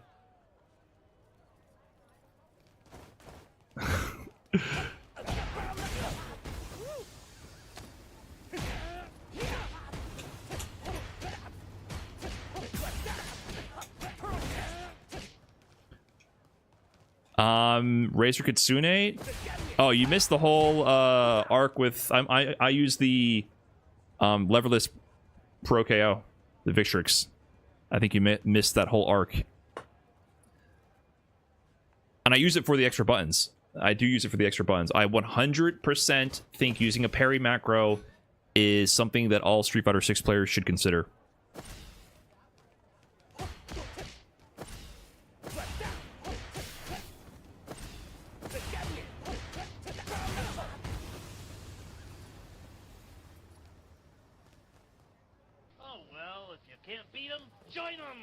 Eldritch Recluse, thanks for the tier 1. I manually DI, yes. That's another one you should consider macroing. I think the parry is higher priority to do a macro than the DI, but if you can wire your hands and brain to use a DI macro as well, for sure, go for it. I think the parry macro is much, like, really required, though, because when you go, if you perfect parry timing, but you accidentally plink the input, you're going to get counter hit. Whereas with the DI, if you plink your DI input, you're probably going to be okay. Throw needs a macro too? I don't think throw needs a macro. You'll plink the throw. You really don't need a throw macro. Throw tech window is so forgiving, you'll be okay. Unless you got like the world's sloppiest throw inputs. You can be sloppy through throw input, it won't matter. The priority is 100% parry, then DI, and then throw. I don't recommend using a macro at all. I don't think it matters. Do I do manual drive rush? When I'm doing combos, it depends. So let me think about it. Like when I do low forward drive rush, I use the natural parry input. But when I buffer drive rush, raw drive rush during combo, I use my parry macro. So like here, if I do this combo, I find myself doing. I'm holding the parry macro for this, for the raw drive rush here. But that drive rush cancel I did there, I did manually. So drive rush cancel I like to do manually because I like to lift my fingers off my attack buttons and then press them back down in the same spot where the parry button is. But raw drive rush, while I'm moving, I'm using the parry macro. So anytime I'm trying to raw drive rush, it's parry macro. Drive rush cancels, I use the buttons. Like the arrows, I use the buttons. Full layout reveal, I use standard inputs. The only thing I have different is I have a thumb button next to my up on my Leverless for parry macro. That's it. Cheesy E, thanks for the prime. Appreciate that. Tom Gangs, I saw a clip of you talking about how you believe most people can reach master. I agree with you, but it got me thinking, what rank then becomes a rank that most people cannot reach, and we realistically think about people's limits? You'd have to do an economics dissertation on what happens if literally 100% of the player population gives it their all. I think one thing that maybe I could have emphasized more in that discussion is anyone can reach master relative to the rest of the population because they aren't trying. If you try, you are instantly better than 99% of the average player. Instantly. Because most of the player population is either not trying or trying in a really misguided and bad way. So if everybody 100% had access to the same resources and the same motivation and same time, then yes, you'd have to do some kind of dissertation based on how the point system works, even though I still think theoretically most people would get master because you still go there with a 45% win rate. You get floated to master. I guess theoretically some people would have to be left out, right? So you'd have to do some kind of study on like a new player population coming in and how the point system works. Like that's an economics question, right? But what I'm saying is, in reality, the world we live in now, if you become one of the few who goes, I'm going to actually practice consciously, look for resources, and dedicate significant hours to this, and potentially get guidance one-on-one, like, you're going to get to master. Unless you have, like, literally a disability, like some kind of super extenuating circumstance, right? That's my point. That is my point. If it becomes a priority in your life, you can do it. The problem is, obviously not everybody who's playing Street Fighter 6 ranked priority in life is getting good.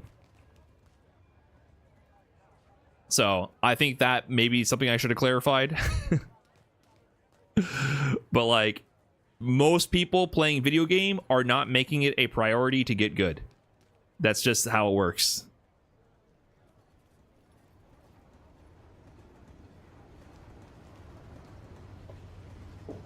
So that's why that's what I mean. Like, if you're going above and beyond and trying to get good, you can get there. You really can, because the master rank bar, like I said, is not a high rank bar. It's really designed so that if you start trying, you're going to get there, because they want you in master rank to get into the elo system. The whole system is designed that way. Time to get paid. Thanks What for up? getting my score corrected at Combo Breaker. Looking forward to a run back someday. Keep up the great content, man. Hey, thank you, Karate Snacks, for the $5. No problem. You were the jury player, right? This man here, we played at Combo Breaker in tournament, and I was getting washed my first game by everybody. I was getting cooked. I think he even double perfected me. I don't even remember. I got cooked. and then I had to download everybody and cook after. But that first game against all my opponents, I was getting washed free until I made the 2-0 comeback. And Karate Snacks over here, he hit me up after the pools day was over because they reported my win as a 2-0 when really it was a 2-1. And he asked me, hey man, would you mind informing the TO that it was a 2-1? They said you have to confirm that to update it and start GG. And I said, you know what? I understand. I went over. It was my boy Ryan running the bracket. I said, oh, what's up, man? Hey, Karate Snacks over here. Come on, man. He cooked. Give him the game. But I get it. I'm a stickler. I totally understand. I get it. You want the evidence. I 100%. Even in the online tournaments, I was like that. I was like, hey, man, that was a 3-2, not a 3-0. We got to update that score. You might have beat me, but that was no 3-0. You know. And actually, that stuff kind of matters. I think they do use the game data sometimes for seeding purposes. Like, you actually should advocate for your wins being counted properly.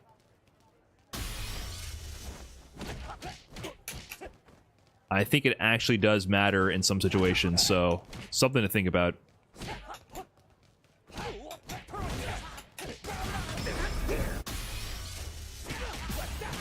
Yeah, GG's, man. I get it.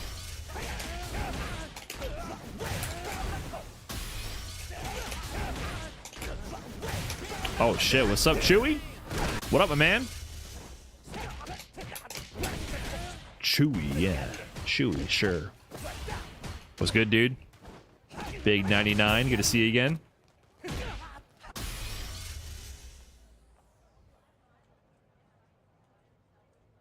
How you been? I feel like it's been a while.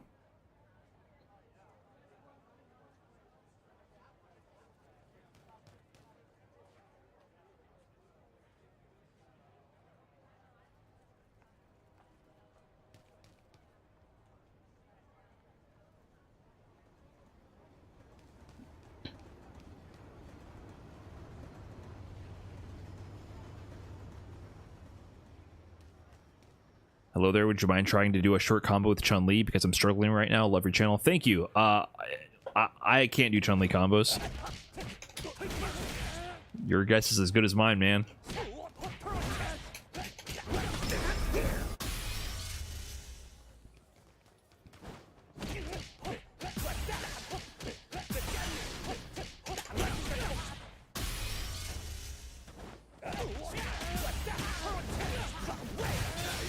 Hello, E-Tran.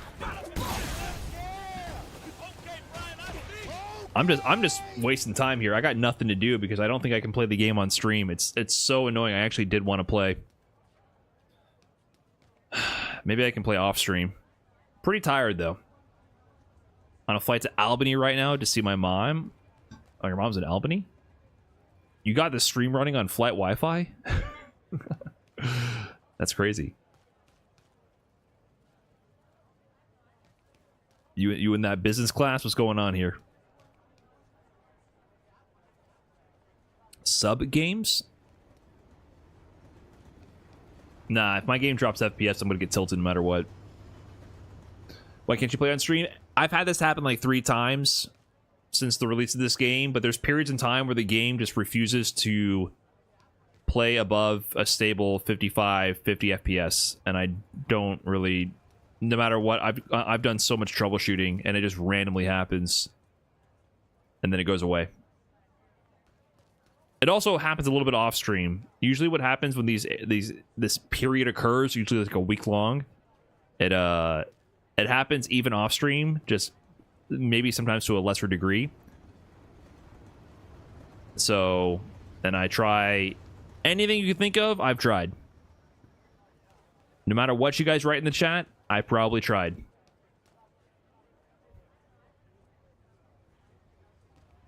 So I'm just wasting time here.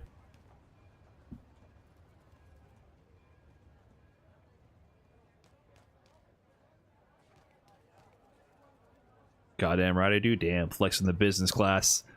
They got separate Wi-Fi up there? I'm wondering how you're actually watching a stream on airplane Wi-Fi. That's crazy. I was watching Capcom Cup watching the Fudo Momochi set on United's Wi-Fi on like 160p. Yeah, is he getting what is that? I've already pulled up this video on stream before in the past.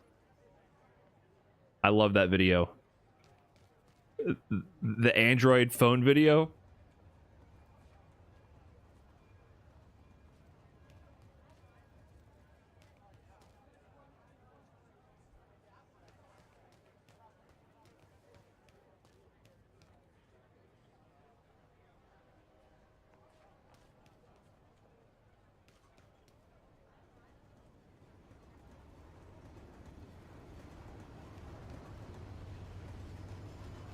Can I find it?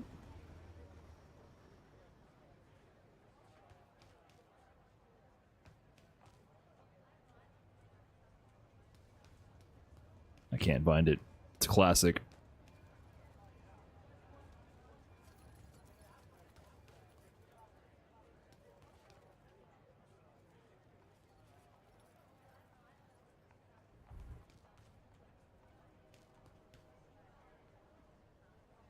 Never mind. I gotta have that one on hand.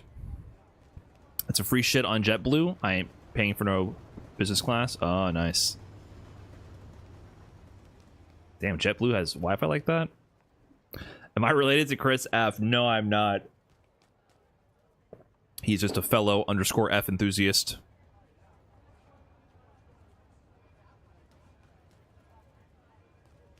Thoughts on Sagat? I'm excited to try him. When does he release? I forgot. And then Blink Respawn is coming up. I think it's next weekend, right? Yeah, next weekend. So I'll be restreaming that probably. Then it's Evo.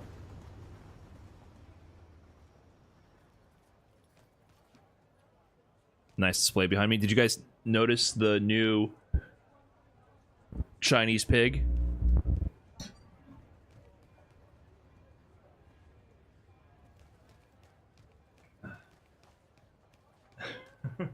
Straight from China. You know, maybe my brother will see this. I originally got this for my brother when I was in China because it was like the most quiche looking, like tacky thing I could find.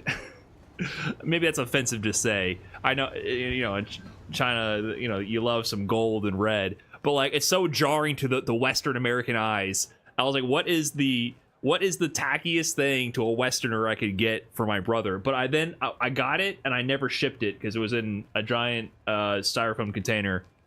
And so then I finally just opened it and put it on my own shelf because I think it's very cute. It was supposed to be for him. Maybe when he comes by, I can give it to him. It's a piggy bank. So this has been in my car in a styrofoam box duct tape for like 2 years.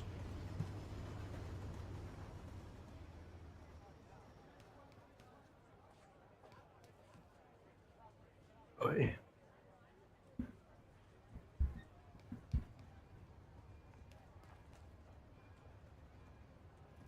I think it looks nice on the shelf. Why'd I stop playing Ed? I was never super attached to any character, and playing Terry, I play every DLC character just to try him out and, you know, do some content, whatever. And then playing Terry, I thought he was the most interesting Shoto-like character to me. And I wanted to learn how to play Shotos in Street Fighter 6 and on Leverless and learn the crosscut and all that. So I got pretty invested. I think he's I do think he's the swaggiest Shoto adjacent character for sure. For sure. His combos are cool. His supers are cool. How's my bro? He's good, man. Crazy saw him when he was 10. Yeah, he's grown now. Isn't that nuts? He's in Tampa these days. Graduated college like last year, I guess.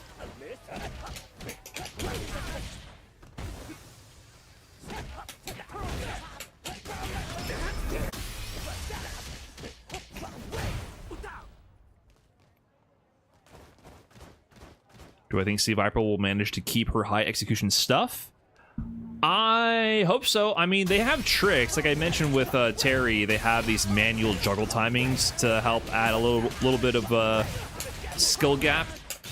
And then, you know, Guile has Sonic Boom loops, and they gave the perfects to Luke. I don't think it ended up making Luke more saucy, though, really, to be honest. But there's systems they played with. So if they just keep her entire system intact with doing feint cancels and super jumps and tiger knees and things of that nature, then it could still all work with the Street Fighter 6 engine. Most characters lost their execution difficulty because of input buffers, and those mechanics are not really impacted by input buffers. Input buffers impact link execution and make it easy. So they could theoretically leave that execution for that character behind. But things like Fierce, Feint, Fierce, for example, that would be easier because you would still be able to buffer the Fierce. So there would still be some situations where it's going to be significantly easier because you don't have to link the normal. But you're still going to have to at least do the feint cancels and do super jumps, and like the special move execution will still have to be there. So my guess is she will have some difficulty like her Street Fighter 4 iteration, but there will be obviously applications where it will be easier. Now, if they just completely get rid of all that, then that's another story. I don't know. Terry, in terms of execution, is harder or easier than Luke? Well, I don't play Luke, so it's hard for me to say. I don't know enough about Luke to say his routing with perfects is like easier or not, but I will say with Terry, to optimize him, this combo is like not the hardest thing in the world, but you can drop it. There's a lot of little instances where you have to time things, like getting the 3 hits there, and then getting this juggle here, and then getting that 1 frame there is hard. That's a 1 frame juggle. I think the difficulty with Terry is more optimization and situational awareness than his execution, though. Yeah, I would assume Terry is harder. Luke is a little bit more streamlined, I think, in the routing. I don't know how hard perfects are, though, to pull off consistently. I can't really speak from experience. But Terry, I think he's one of the harder characters in the game to fully optimize a combo conversion because of the level 2. And also his combo routing in general. His execution is not that hard. He has a little bit more difficulty than like a pure low forward driverish character. But like, he has a lot of really niche scenarios where you could have potentially shit out way more damage than you realized. But he also has a lot of simple stuff to fall back on as well.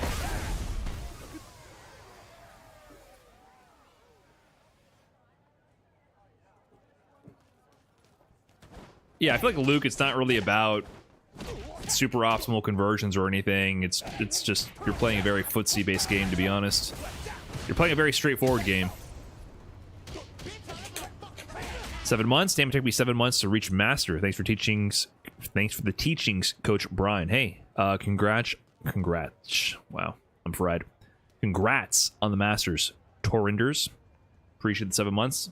I'm a little fried. I've been going to bed earlier and waking up earlier. I've been trying to get on my grind in that sense, and I did legs today. I'm exhausted. I'm happy. Listen, I'm old. I know the camera revealed it. But I had to learn how to do leg day again. And I've kind of figured it out. That's so insane. You'd probably freak today if you saw Bev. She's out in Denver now all by herself. Dude, I haven't seen Bev since she was literally a child. I have no frame of reference for, I guess she would be an adult now. I don't have a frame of reference. Like, I've lost all ability to scope out where she would be in life right now.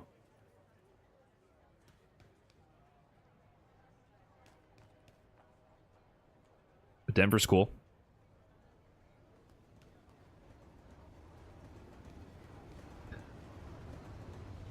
What's going on? I'm just chilling because I don't want to play because, unfortunately, my game is kind of borked.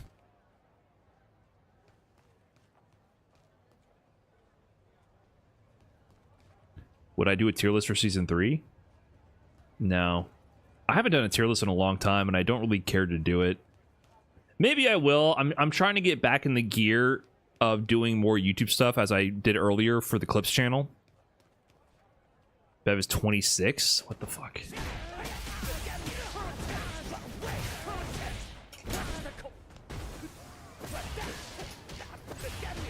I forgot she's older than my brother. That's crazy. How old am I? Old enough, man. Don't worry about it.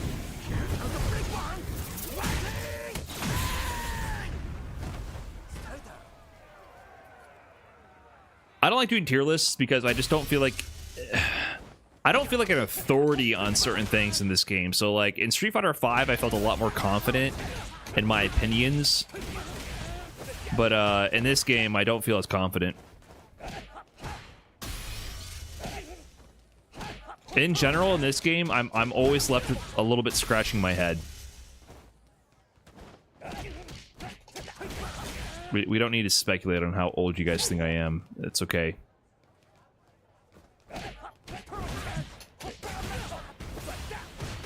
I can just assure you it's never a fun time.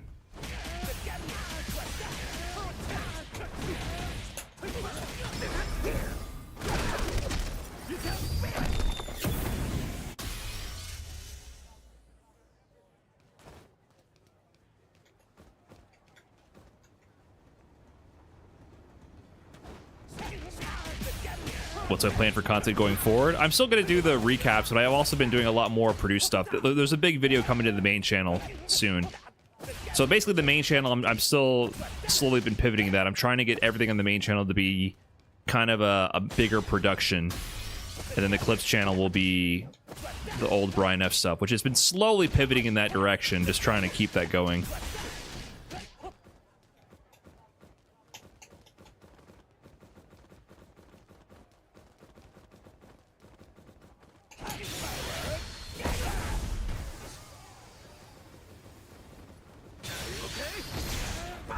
Ryan was born a cantankerous 50-year-old man and aged backwards. Do you guys think I'm crabby?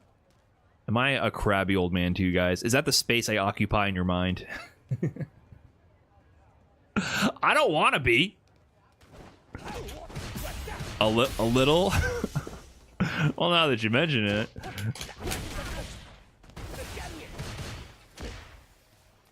I'm a little bit crabby.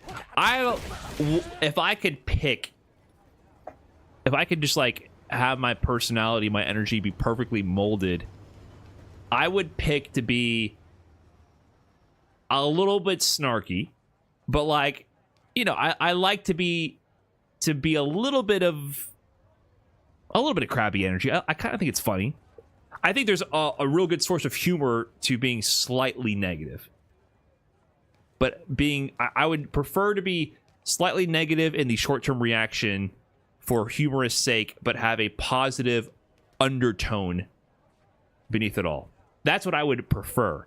However, unfortunately, I think with being literally physically tired from the day and still trying to put in the stream, I think sometimes I don't have that in me, which is also why I've been streaming less.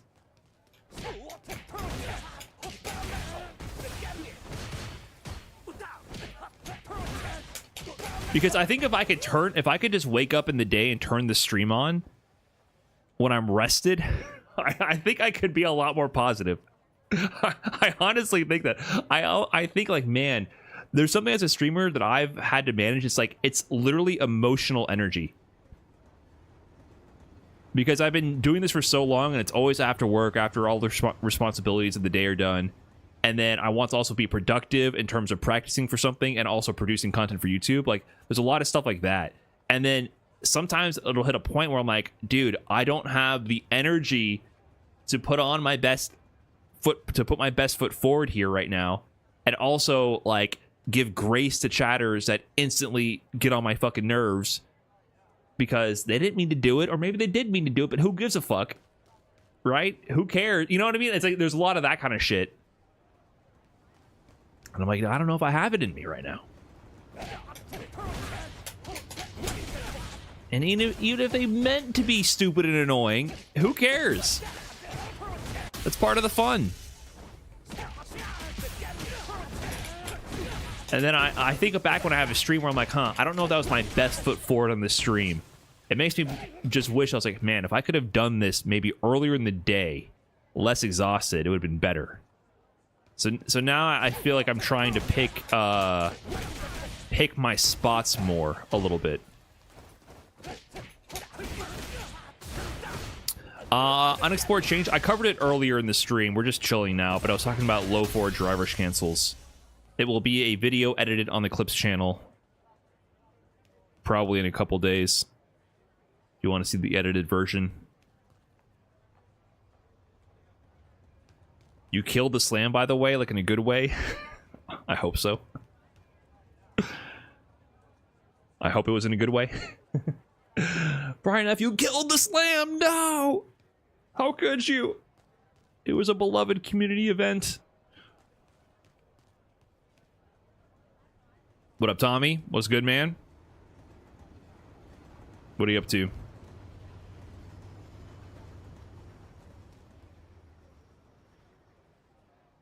Am I looking forward to Sagat? I think it'll be cool.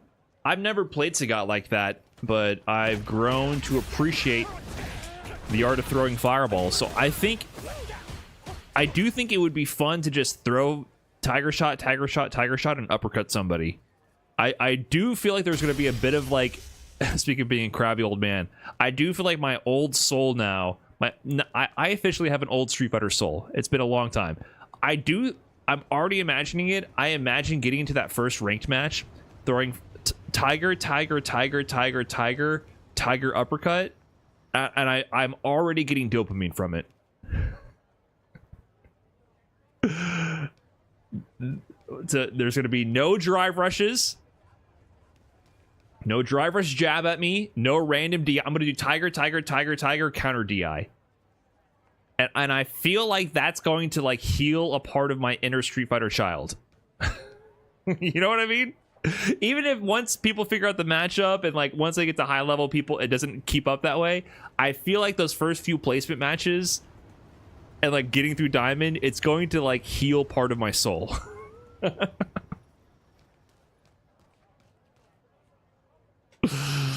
We'll see though. It might not play out anything like that. You never know. I might just get shit on instantly.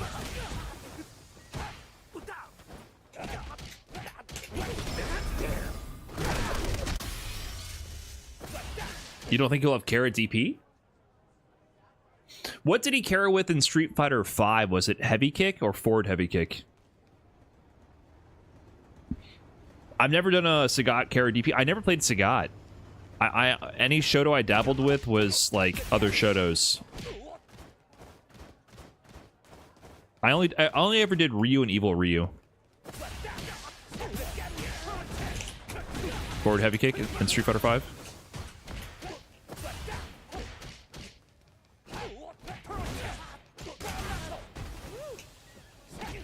I want Sakura. Does she have a point in this game?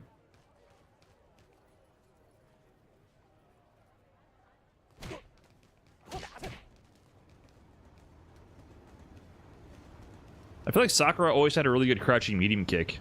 But what's the point? He's a Shoto. I thought he was a zoner. Yeah, I don't really consider Sagat to be like that much of a Shoto. He's definitely a little different. He's a zone heavy Shoto.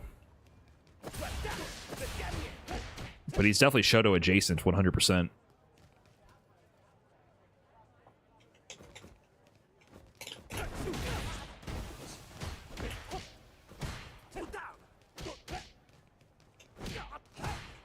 Goken. That would be so weird. Goken in this game. Imagine not teching this. Are you telling me that you're gonna have Goken in this game do this and then ultra you or hit you with the CA? Whoop. He's gonna do crouching medium punch, drive rush cancel, back throw you into a CA.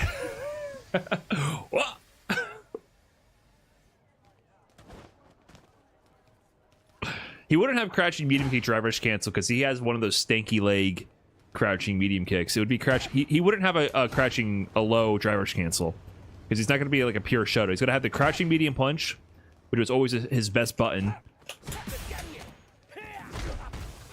And then he's gonna land that. You're not gonna tech the throw, and he's gonna back throw you, and then you're gonna finally try to tech it, or you're gonna try to check it, and then he's gonna do this to counter.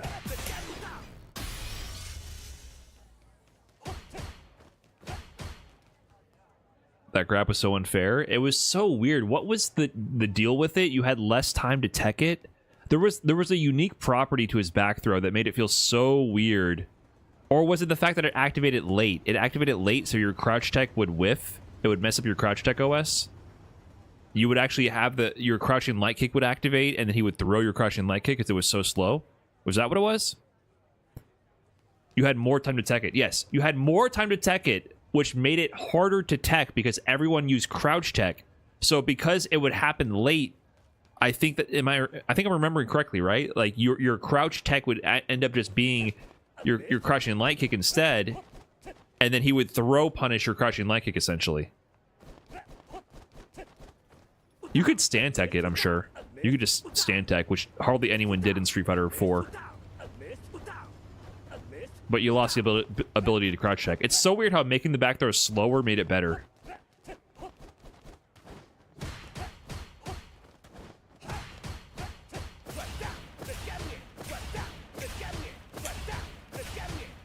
I am a Japanese student doing research on fighting games. I am not good at English. I would like to ask a question. Is there any kind of English slang or terminology for the word character push and pull? This sounds like a really elaborate D's Nuts joke setup.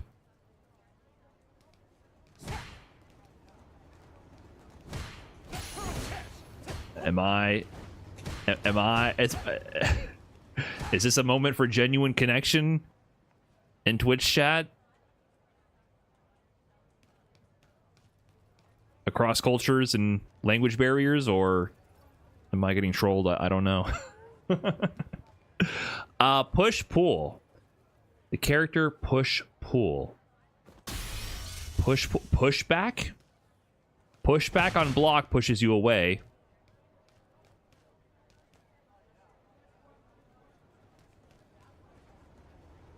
Unless you mean like the rhythm of moving back and forth, the neutral. Footsies. Pushback would be pushback on block or on hit when they make contact. And then I guess vacuum effect would be if the move pulled them in like a Seth tandem. Unless you mean push-pull like the tempo of something. Push-pull already sounds like you could be using that as a phrase to mean something else. Like, do you mean this? Walking back and forth? The push and pull of neutral? I think you would call it neutral. Or footsies. Or the flow. Yeah, maybe.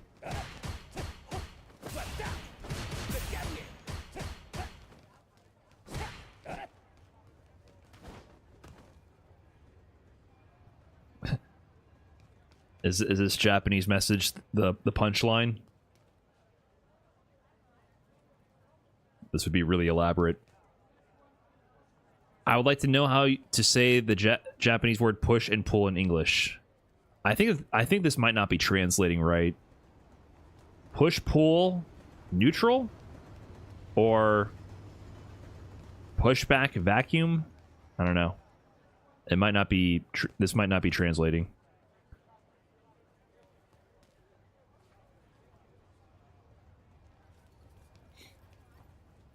Does he mean neutral? Footsies? Like... And then...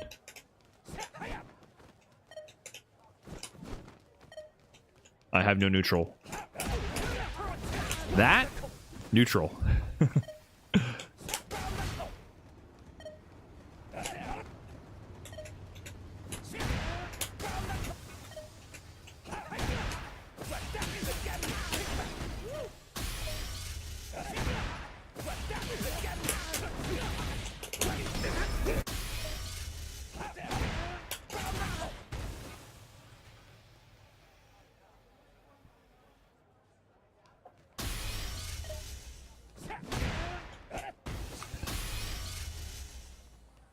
Yeah, maybe neutral. Ebb and flow? Yeah, push and pull, a direct translation, or another way to say that would be ebb and flow. The ebb and flow of a match. But in this context, with the characters, I don't know what he's trying to say, to be honest. The ebb and flow of a match would be the pacing of how a match plays out. Which I think, if you're talking about a fighting game, you might be talking about the neutral and footsies.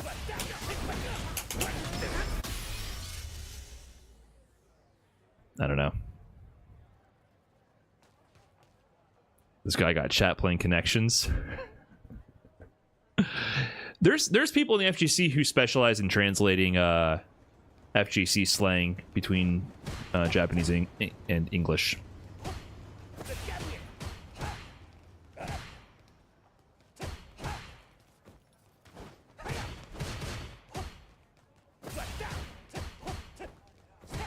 Oh yeah, Chris F is living in Japan. I don't know like what his Japanese experience is like.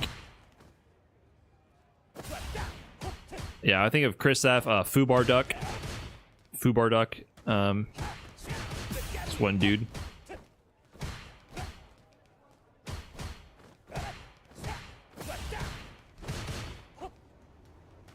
Oh, that's right. I've actually, that's silly of me. I've watched plenty of Chris F's Japanese Pro translation videos. That's a really underutilized service of his in general. I think you should do more of those. If I could speak Japanese, I would be milking that so much.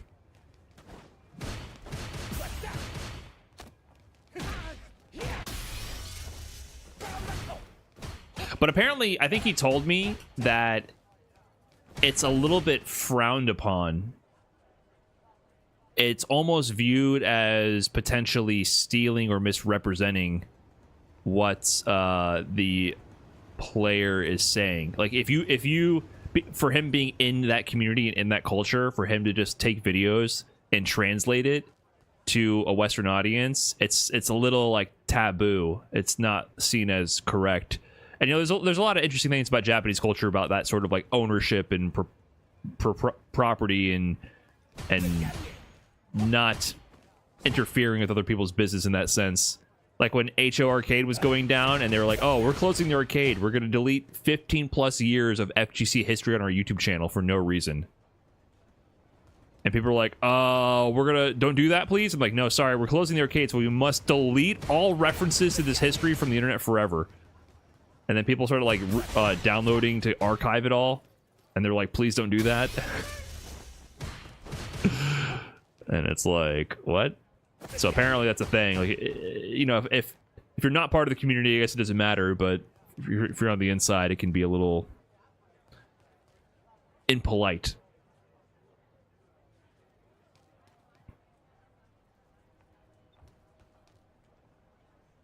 But if I knew Japanese over here in America, you know, I'd be... Because, yeah, I think that's the Western audience would love to know this educational content or opinions or thoughts from top Japanese players. It would be educational.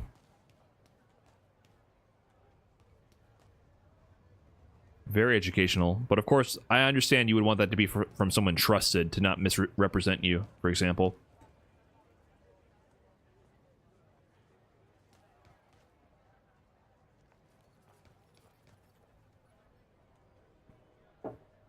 Oh, there's plenty of great Japanese YouTubers. And they get omega views. Guys, have you seen Kawano's YouTube channel? I don't think... every time I bring this stuff up, I think it blows people's minds. They don't really understand. Look at this. Kawano. 189k views 4 days ago. 345k views 11 days ago. 426k views 2 weeks ago. I don't think you guys understand that we are nothing. The Western FGC is nothing compared to what's going on in Japan. That's probably because, yeah, I agree with the thumbnails. The thumbnails in Japanese are just cheating. They can cram so much more information into the thumbnails. We get like 3 words max. They have novels. That's the secret. If I could put this much information density into my thumbnails, I could secure an easy, consistent 6-figure 6-digit view counts, easy. But look at that. He's getting 500,000 views practically every single upload. He's getting over 100K views, 300K, 400K, and these are just parts from his stream. This has 426,000 views. 唯一参考にしているのが川野さんの3割インパクトの動画だけです。このままマスターに上がるのが And it's edited well for Japanese standards. This is like what Japanese television is like. This type of editing the sound effects. ネルミクトランセンスパチありがとう。唯一参考にしてるのが3割2期の動画なんだ。でダイヤで12連勝。いやアドバイスいいけど多分俺のアドバイスよりヤンイーからのアドバイスの方が良さそうだけどちょっと。This video, which is a clip from his stream, 426,000 views. That is fucking insane. You will never, ever, ever, ever, ever in the West crack anywhere near this number of views. It does not make sense. It does not compute. So a lot of the Japanese YouTubers are like this. I mean, have you guys seen Tokido? Tokido's channel has been doing really good too. He does a lot of interesting stuff. He has a whole show. Tokido does a lot more vlogging and much more produced content as well. And if you didn't know this, even though you're interested in these people, YouTube just generally does not recommend you things in a foreign language. So it just does not come up on your feeds. Even if you watch the videos and watch them regularly, it just tends to not recommend them to you. I don't know if there was a setting you can change for that, but it's not like Twitter, where I feel like Twitter, if you interact with enough foreign language accounts, you start getting their tweets on your algorithm. YouTube, it really doesn't work that way. They are very strict. It just determines, I guess, probably that you just don't watch stuff in foreign languages. It's pretty strict about that. So yeah, if you don't know, the top Japanese players are killing it on YouTube.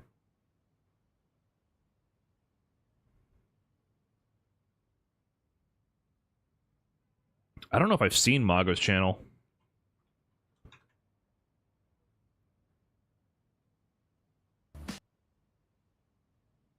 Yeah, not bad. I didn't even know Mago was doing all this. Chris Wong, no Luke. Yeah, it's just like it's so much more popular in Japan. It's crazy. I know Mago's stream is very big. Oh, there's Just a Kid. Look, they got 114K views on this for Combo Breaker.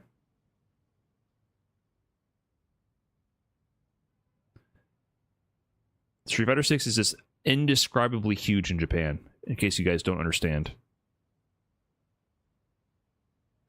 Someone said Goichi's channel.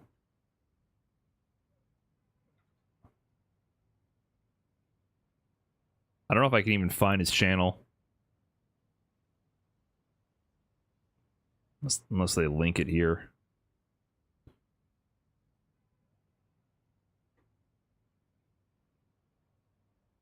Done. Yeah.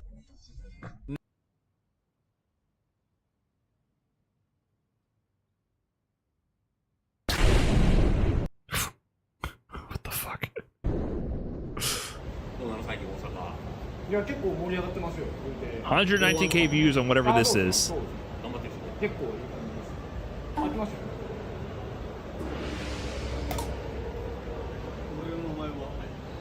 もう来た。 Oh, he's doing the "You Were Already Dead."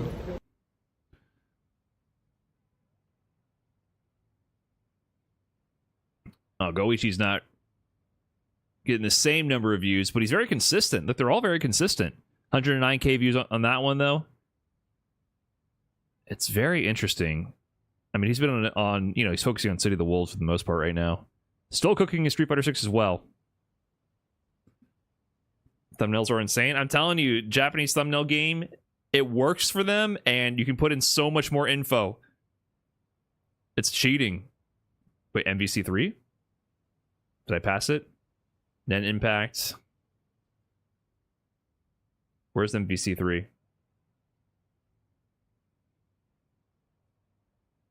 Here? じゃあ次行きましょうか。 Didn't he, wasn't this for Kazunoko? I think he had like an ultimate fighting game showdown between him and Kazunoko. Yeah, Kazunoko. They had some kind of showdown where they played multiple games. I forgot who won overall.